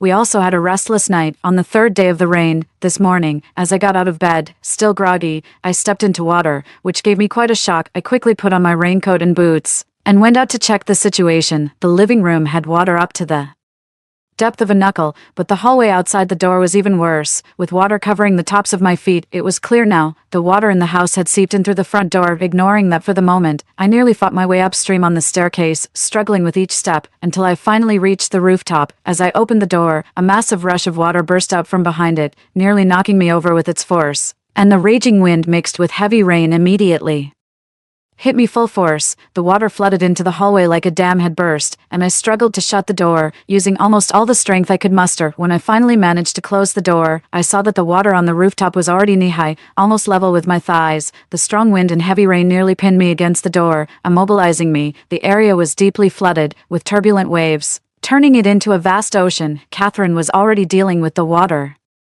scooping it with a large bucket and dumping it down to the lower floors. She then yelled at me, "Jade, grab a bucket and help me." My raincoat flapped loudly in the wind, clinging to me, while the rain painfully pelted down on me. My rain boots, which only reached my calves, were now submerged above my knees, filled with water, making it even harder to walk. I decided to just throw off my boots, tucking them under my arm, though still cumbersome. This made moving a bit easier. I made my way to the rooftop of Building 2801. The solar panels here couldn't afford to be flooded, but fortunately, due to the rain collectors, there was much less water accumulated here. Additionally, the higher elevation meant the water flowed to the other side, leaving only a shallow layer. I could finally catch my breath here. My fleece pajama pants, heavy with water, clung coldly to my legs, causing some discomfort, so I just rolled up the legs. Next, I grabbed a bucket and joined Catherine in scooping the water. After several hours of battling the rain, the water level finally began to recede. Due to exhaustion and prolonged effort, I let my guard down and accidentally slipped in the storm, quickly getting up before Catherine could see,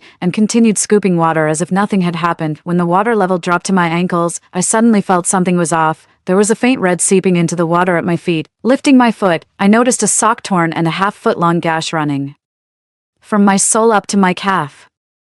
Looking up, I met Catherine's solemn gaze. I swallowed, suddenly feeling very guilty. I stared down at my right leg, which Catherine had bandaged up like a rice dumpling, feeling like a child who had done something wrong. Then it suddenly hit me. Wait, I'm 4 years older than Catherine. Technically, I'm her older sister, so, with a mix of sadness and indignation, I raised my head to meet her expressionless face. But then, feeling deflated like a punctured balloon, I lowered my head again in Grievance, tell me, Jade, what happened? Catherine asked coldly. I shivered.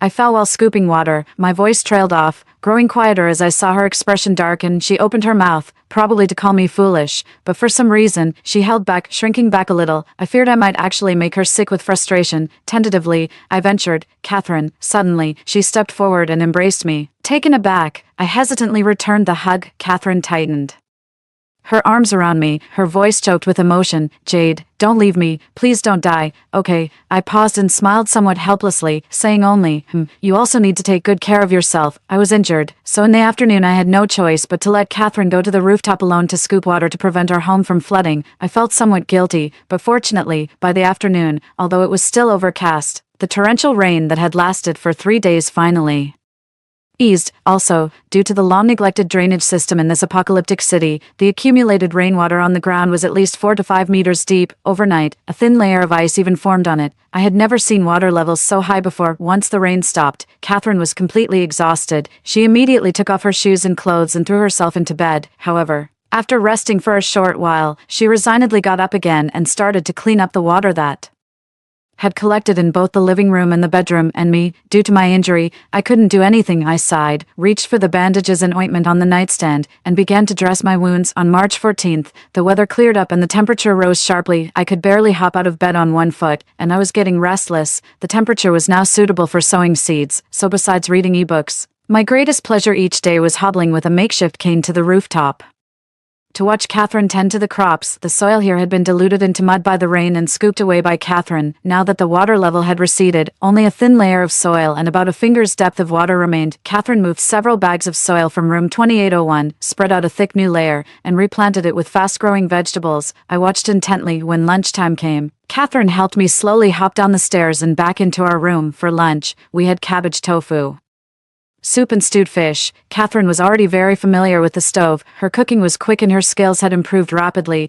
I ate until I was stuffed, opened my computer but didn't know what to do next, so I just watched a movie with Catherine. It was a light-hearted school comedy that had us nearly laughing our bellies sore. After it ended, Catherine excitedly shared some amusing stories from her high school days. From her classmate drawing turtles on draft paper during midterms, chased by the principal with a thermos in hand, to their middle-aged, greasy class teacher mixing with the cheerleading girls during the sports day, dancing with a banner. We both had a great laugh. Then Catherine paused, smiled, and sighed. Things before the apocalypse seemed so distant now. I was dissatisfied with her quickly reverting to her previously overburdened demeanor. I vigorously rubbed her face, causing her to look at me annoyedly. I then said with a smile, "That's more like it.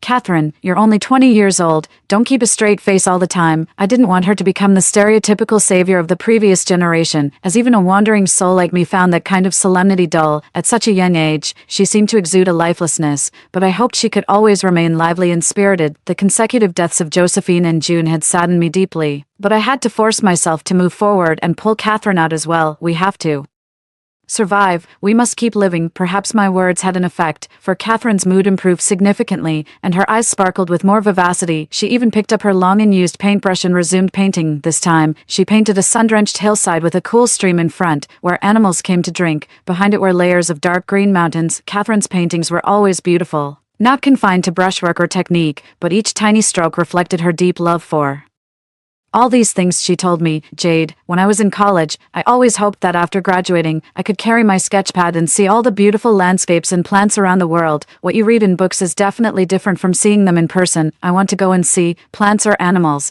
including us, are all miracles created by nature. I could spend my entire life traveling around the world, capturing and documenting its stunning beauty to share with others." And then the apocalypse happened. Her mood visibly darkened before she steadied herself with resolve. "Jade, let's survive this and go see it together, okay?" Gazing into her deep, clear eyes, I nodded. April 21st, a very bad day. My foot injury hasn't healed, and with temperatures soaring close to 30 degrees, the rain that fell a month and a half ago has almost completely evaporated under the relentless sun. Not a single cloudy day in this last month and a half, which is quite strange. The water evaporates quickly, and our small garden requires much more water. Catherine, worried about our water reserves, covered it with a plastic film to significantly reduce evaporation. Inside, ice packs help maintain a comfortable temperature, but despite my careful maintenance and not even touching water, my foot has become infected. It's red and swollen from the sole to my calf, oozing pus mixed with blood. I have to change the bandages frequently and apply antiseptic and anti-inflammatory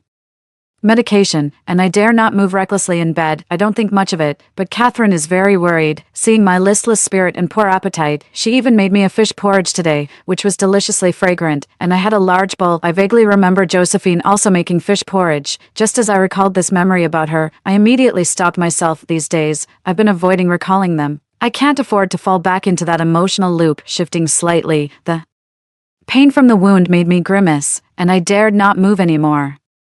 Obediently finishing the porridge in my hand, June 1st, after a period of diligent treatment and rest, my foot has improved significantly, and the wound is starting to scab, unable to sit still, and since today is Children's Day, I unraveled the cuff of a brand new knitted sweater, retrieved some yarn, and made a few small daisies for Catherine. I strung them into a bracelet as a Children's Day gift for her. When I handed it to her and saw her raise an eyebrow, I knew trouble was coming, sure enough.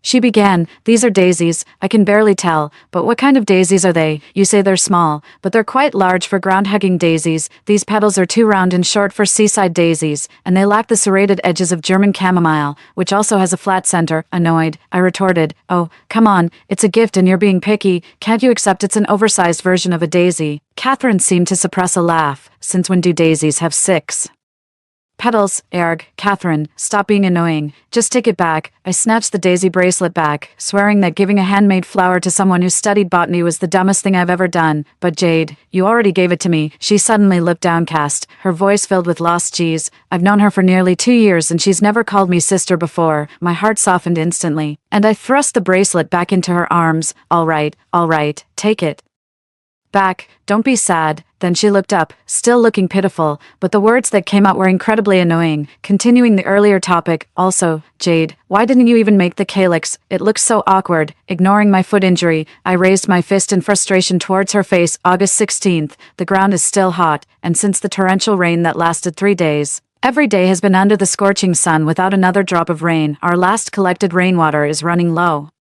With only about a dozen barrels left, Catherine decided to go out on her own to scout for other houses, hoping to find some water. I wanted to help her, but I hadn't fully recovered from my injuries. Even if I went with her, my mobility issues would only slow her down, so I watched as Catherine broke a broomstick to make a makeshift spear by attaching a fruit knife to a suitable length of the handle. And she also took a gun and a sack with containers. "Don't worry, I'll be back safe," she assured me seriously before leaving in the morning. I opened my mouth to respond, but no words came out. In the end, that was all I could muster in reply. Catherine returned home just after 1 a.m. I had stubbornly waited on the sofa for her, anxiously anticipating the outcome. Numerous times, I imagined what she might have experienced, but I dared not think of her encountering any mishaps. I tried to calm myself, but as the night deepened, my anxiety grew stronger, eventually overwhelming me to the verge of tears. When I heard a faint knock at the door, I leapt from the sofa, accidentally hitting my wound and hissing in pain. Limping to the door, I peered through the peephole to see a figure covered in dust and looking weary, but it was definitely Catherine. I hurriedly opened the door and checked her from head to toe. She was a mess but uninjured, which finally put my mind at ease. The tension of nearly 20 hours melted away, and a flood of exhaustion and relief overwhelmed me. I embraced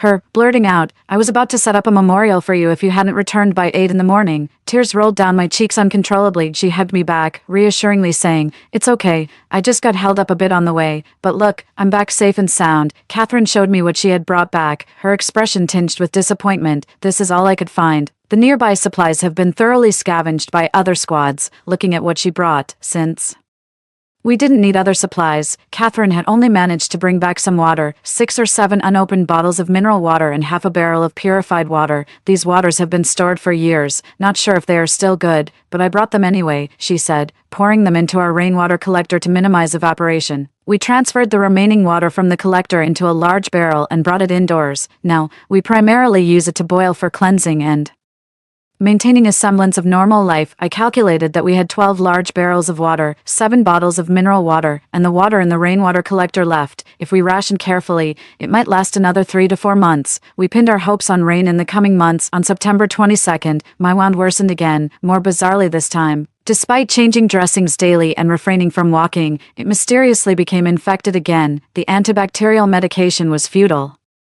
And I was back to relying on a crutch to walk, or even worse, feeling feeble and feverish all day. It's been 3 years, a survivor base had been established up north, and Catherine and I had planned to leave by mid-October and reach the base in H City by November, but now, due to the worsening of my injury, we had to postpone. Currently, our water supply is strictly for drinking, the small vegetable garden had long been abandoned, and we had to slaughter all the fish and chickens at once, from initially bathing with plentiful water to now skipping even basic cleansing. We have had to adapt. We prioritize eating food with higher water content, like the stored canned porridge, to minimize water consumption. However, up until now, we're left with only 7 bottles of mineral water and 3 jugs of water that Catherine brought back last time. These supplies will barely last us another month to leave, or not to leave. There's no water left here or nearby. The artificial pond dried up a long time ago. Staying means certain death, but leaving doesn't guarantee survival either. Indeed, the car parked at the entrance of our community still has some gas, but it would only last about half a day, definitely not enough to make it from our city to the distant H City base. A significant portion of the journey would have to be on foot. If both of us were quick on our feet, we could drive about half the distance as planned, then rest during the day and travel by night, avoiding zombies and others, walking for half a month to reach our destination. But now, that's not possible. I've severely slowed us down. There's no way my injuries will heal within a week. With my current pace, it might take a year to reach H City. Traveling with Catherine, I would only expose her position and drag her down. Given my current condition, even if I waited for my injuries to heal, it would take at least 3 months, but our water supply will at most last us 2 for a month, enough for Catherine and me. For a month, but what if it were just one of us? She wouldn't abandon me, but what if I were to die? If I died, then Catherine could survive. From the beginning, I've been holding her back. If I were gone, Catherine would surely make it safely to H City. She's the savior, the hope of humanity. Her life is far more valuable than mine. Suddenly snapping out of my daze, I sat up in bed and slapped myself hard. How could I think such things? There must be a way. A way for both of us to survive. I fought so hard in this life just to live. The simplest solution is for me to die, but I still have so much left to do. I'm still so young. I don't want to die. I want to live. There must be a way, no matter how hard. I'm willing to try. There must be one, I murmured, trying to convince myself, though my voice trembled. September 29, Jade. When Catherine held up her drawing in front of me, I paused in surprise. For the first time, there was a person in her painting. On the desk by the window were pens and paper, and a girl was pushing the window open to a brightly sunny spring day. Outside, the tree branches were lush and vibrant with life. This person is you, Catherine said with a smile. It's from a dream I had.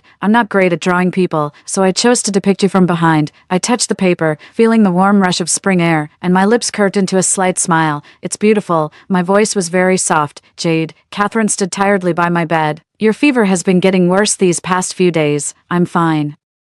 My body felt heavy, but my mind was clear. I popped some antipyretic and anti-inflammatory pills into my mouth and drank from the water glass with a gulp. I gently set the glass on the bedside table. Catherine, go back to sleep. I've taken my medicine and need to rest now. Good night. Catherine looked at my face. Tomorrow, we'll leave. We can find water and cars along the way. Once we get to the base, we'll stay there until this apocalypse is over. Okay. I softly agreed. She left my bedroom. I patiently waited until the darkness of the night deepened and it was well past midnight. I picked up the cup of water from the table, gently lifting it. Untouched, I limped to the place in the living room where we stored water, pain shooting through my injured foot. Despite the agony from the inflamed wound being squeezed, I maintained a normal walking posture, nearly breaking into tears from the pain. Enduring the pain, I gently opened the lid of the bottled water and poured back the water Catherine had prepared for our journey tomorrow. As the cold water spilled, a chill ran through me, making my teeth chatter. These were the supplies she had packed for our trip, but I could no longer accompany her. I was going to die. This was the path I chose for myself. I had never believed what Catherine said. The likelihood was that there would be no water along the way, and 3 years after the zombie outbreak, any usable cars would have already been taken by other survivors. There would be no miracles on this journey. Catherine would be held back by me, and she wouldn't leave me behind, so we would both likely die on the road. I never depended on fate, nor did I believe fate would show me mercy. My life had been full of hardships, and everything I had was earned through my own efforts. If I died, it was on me for not being careful enough, for not being cautious. I couldn't blame anyone else. I returned to my room and fished out a pill from under the blanket that I hadn't swallowed, tossing it under the bed. Feeling around, something fell off. I lay down and peered under the bed. Aside from the pill I just placed, there was nothing else. There should have been dozens of pills I had thrown there. Sensing something, I turned around. Catherine stood at the bedroom door a few meters away, calling my name. Jade, how long were you planning to keep this from me? I was about to speak when everything went dark. Then I saw the figure at the bedroom door rushing towards me in Panic, and I fell into a warm embrace. When I woke up, it was daylight, my foot no longer hurt, which made me happy. I knew I was going to be okay soon, feeling lighter as if freed from some shackles, so light, it felt as if my soul could fly away. Jade. I turned my head and saw Catherine, her eyes red with bloodshot. Catherine. My voice was uncontrollable, and after several attempts, I managed to lift my hand with effort. I cradled her face and said with a seriousness I never had before, "Don't forget why I died." She paused, tears streaming down her face. She threw herself on me, hugging me tightly and said, I know. I'll live well. I promise we'll both live well, okay? Jade, don't leave. If you go, I'll be truly alone. Please don't leave me." A pang of pain struck my heart. Even though I knew my fate, it still felt unfair. If there really were gods in this world, could those lofty deities hear us, mere specks of dust, struggling so painfully? If this apocalypse had never happened, if we could all have lived, then perhaps everyone could be happy. June plans to establish a welfare home and help numerous people, potentially including children who, like me, lost their parents at a young age. She will be able to bring solace to lonely children by playing the guitar for them. Josephine aspires to be a doctor who saves lives and provides care. She will be able to rescue countless individuals suffering from terminal illnesses, offering them hope. Catherine could spent her life traveling across mountains and rivers with her sketchpad in hand, capturing the world's natural wonders and beauty. I, too, could study abroad at F University, continuing to pursue my passion. Everyone is inherently good. Even if the apocalypse hadn't occurred, preventing us from ever meeting, we would still shine bright in our respective fields. I hear Catherine's painful sobs. Her voice is filled with such sorrow, like a desperate little creature's last cry, which saddens me. 2. My eyes burning with unshed tears, yet I find myself unable to cry anymore. Let it be so. My Catherine will save this world. I believe in her. She will put an end to this apocalyptic world that has brought pain to everyone. I look up towards the window, watching the large snowflakes gently falling, beautiful like a dream. Catherine, look, it's snowing. This is the first precipitation this land has seen in a very long time. How long I can't remember, but I know that the remaining life on this land has been parched for too long, and the snow, like sweet rain, will nourish them and bring new hope for life. Winter will pass, and soon, a bright spring will arrive. Everything before me blurs, and the sounds around me fade into the distance. Through the haze, it seems I can see it. Swallows flying south return north, vast fields of flowers bloom. It's the grandest, most vibrant spring. End of main text. Side story 1. Catherine's perspective. Caged bird. I no longer wish to recall how I came to be here. After arriving, I suffered from a high fever for a very long time. When I awoke, I found myself lost, unable to see a way forward. I didn't know what to do. The people I cared about were dead, yet I couldn't die, because someone had told me to keep living. She told me, "Don't forget what I died for." I know. I won't forget. She died so that I could live. She wanted me to survive, so I lived. I worked in the plantation area of the base, day in, day out, but not long after, I stumbled upon some disgusting truths, that the people I loved were murdered. How could someone be so malicious, so easily destroying our home, as if it were fated? I exposed him and found important documents that could save people. Suddenly, I found my direction again. I could still save others, innocent people. I became a high-ranking official at this base, until today, when the apocalypse ended and everything was being rebuilt from the ruins, even as I once again lost my sense of purpose. I remained in a high position here. My life is monotonous and dull, my days pale and repetitive, and it seems I can see the end of my life at a glance. Unchangeable, uninfluenced, everything operates on a preset track, and even if there's a slight deviation, it quickly returns in another form. Once again, I feel the irresistible force of fate. Even I, who saved everyone, am not exempt from suffering. I have dreams, and I know as long as they exist, the future won't be uncertain. But when I picked up the paintbrush again, I realized I could no longer paint the vibrant spring. I had lost my ability to perceive beauty. I had become numb and dull. Why is this so? It shouldn't be like this, should it? Therefore, I started to paint scenes of winter. The first time I picked up the brush, the pain was so intense that my whole body convulsed, and I knelt on the ground retching. This cold winter contained painful memories I never wanted to revisit, yet I persisted masochistically with each stroke. I spent a long time on this painting. After I finished, one of my subordinates, a young girl, saw it. She frowned at the painting. "What's wrong? Is my painting not pleasing?" I asked. "It's not that." She hesitated, carefully choosing her words, then said, "It's just very lonely, lifeless. It makes one feel sad and oppressed." I didn't respond, remaining silent until she left. Now, 3 years after the apocalypse, I've painted hundreds of winters. Nowadays, when I pick up the brush, my hand only trembles slightly. 3 years have passed, and people have rebuilt their communities. And civilizations, life is fragile yet resilient, continuing from generation to generation, and spring arrives as promised, but I, who should have died in the winter, can no longer have a spring of my own, because the person I loved, the one who brought the only light into my dark life, the one who saved me from hell, died on a cold winter night, at dawn, and amidst a heavy snowfall. Looking up, I saw a poorly made daisy chain hanging high on the cabinet. It had only 6 petals, a long time ago. Someone gave it to me. I gently smiled. Thus, I confined myself forever to the cold, lonely winter. Spin-off 2. If under the same moon, in a world where the corpse tide never happened, our lives briefly intersected, and afterwards, we never met again, but we both had distinctly different, yet equally bright futures. At the Gwendolyn Physics Awards ceremony, where the academic elite gathered to witness the rise of a new star in physics, I announced the winner of the 69th Gwendolyn Physics Award is Jade from Huagua. While giving her acceptance speech, Jade smiled brilliantly, and tears began to stream down her face. The path of research was tough and difficult, much like my life, but this award reassures me that steady effort always pays off. For this, I most want to thank my mentor who has always guided and supported me. As the sun set, June sat on a cushion inside her house, surrounded by children. She strummed her guitar, humming the tune gently. I know, Dean Mom, this is the Jiangnan folk songboat. A little girl in a pink sweater excitedly raised her hand. June smiled and said, then do you know how to sing it? Sure, the little girl crisply replied. I'm not very good at singing. How about I play the piano and you sing? Meanwhile, on a nearby television, a reporter was interviewing June. You are so young, yet you've established the largest and most comprehensive orphanage in the world, helping many elderly and children. What made you choose this path?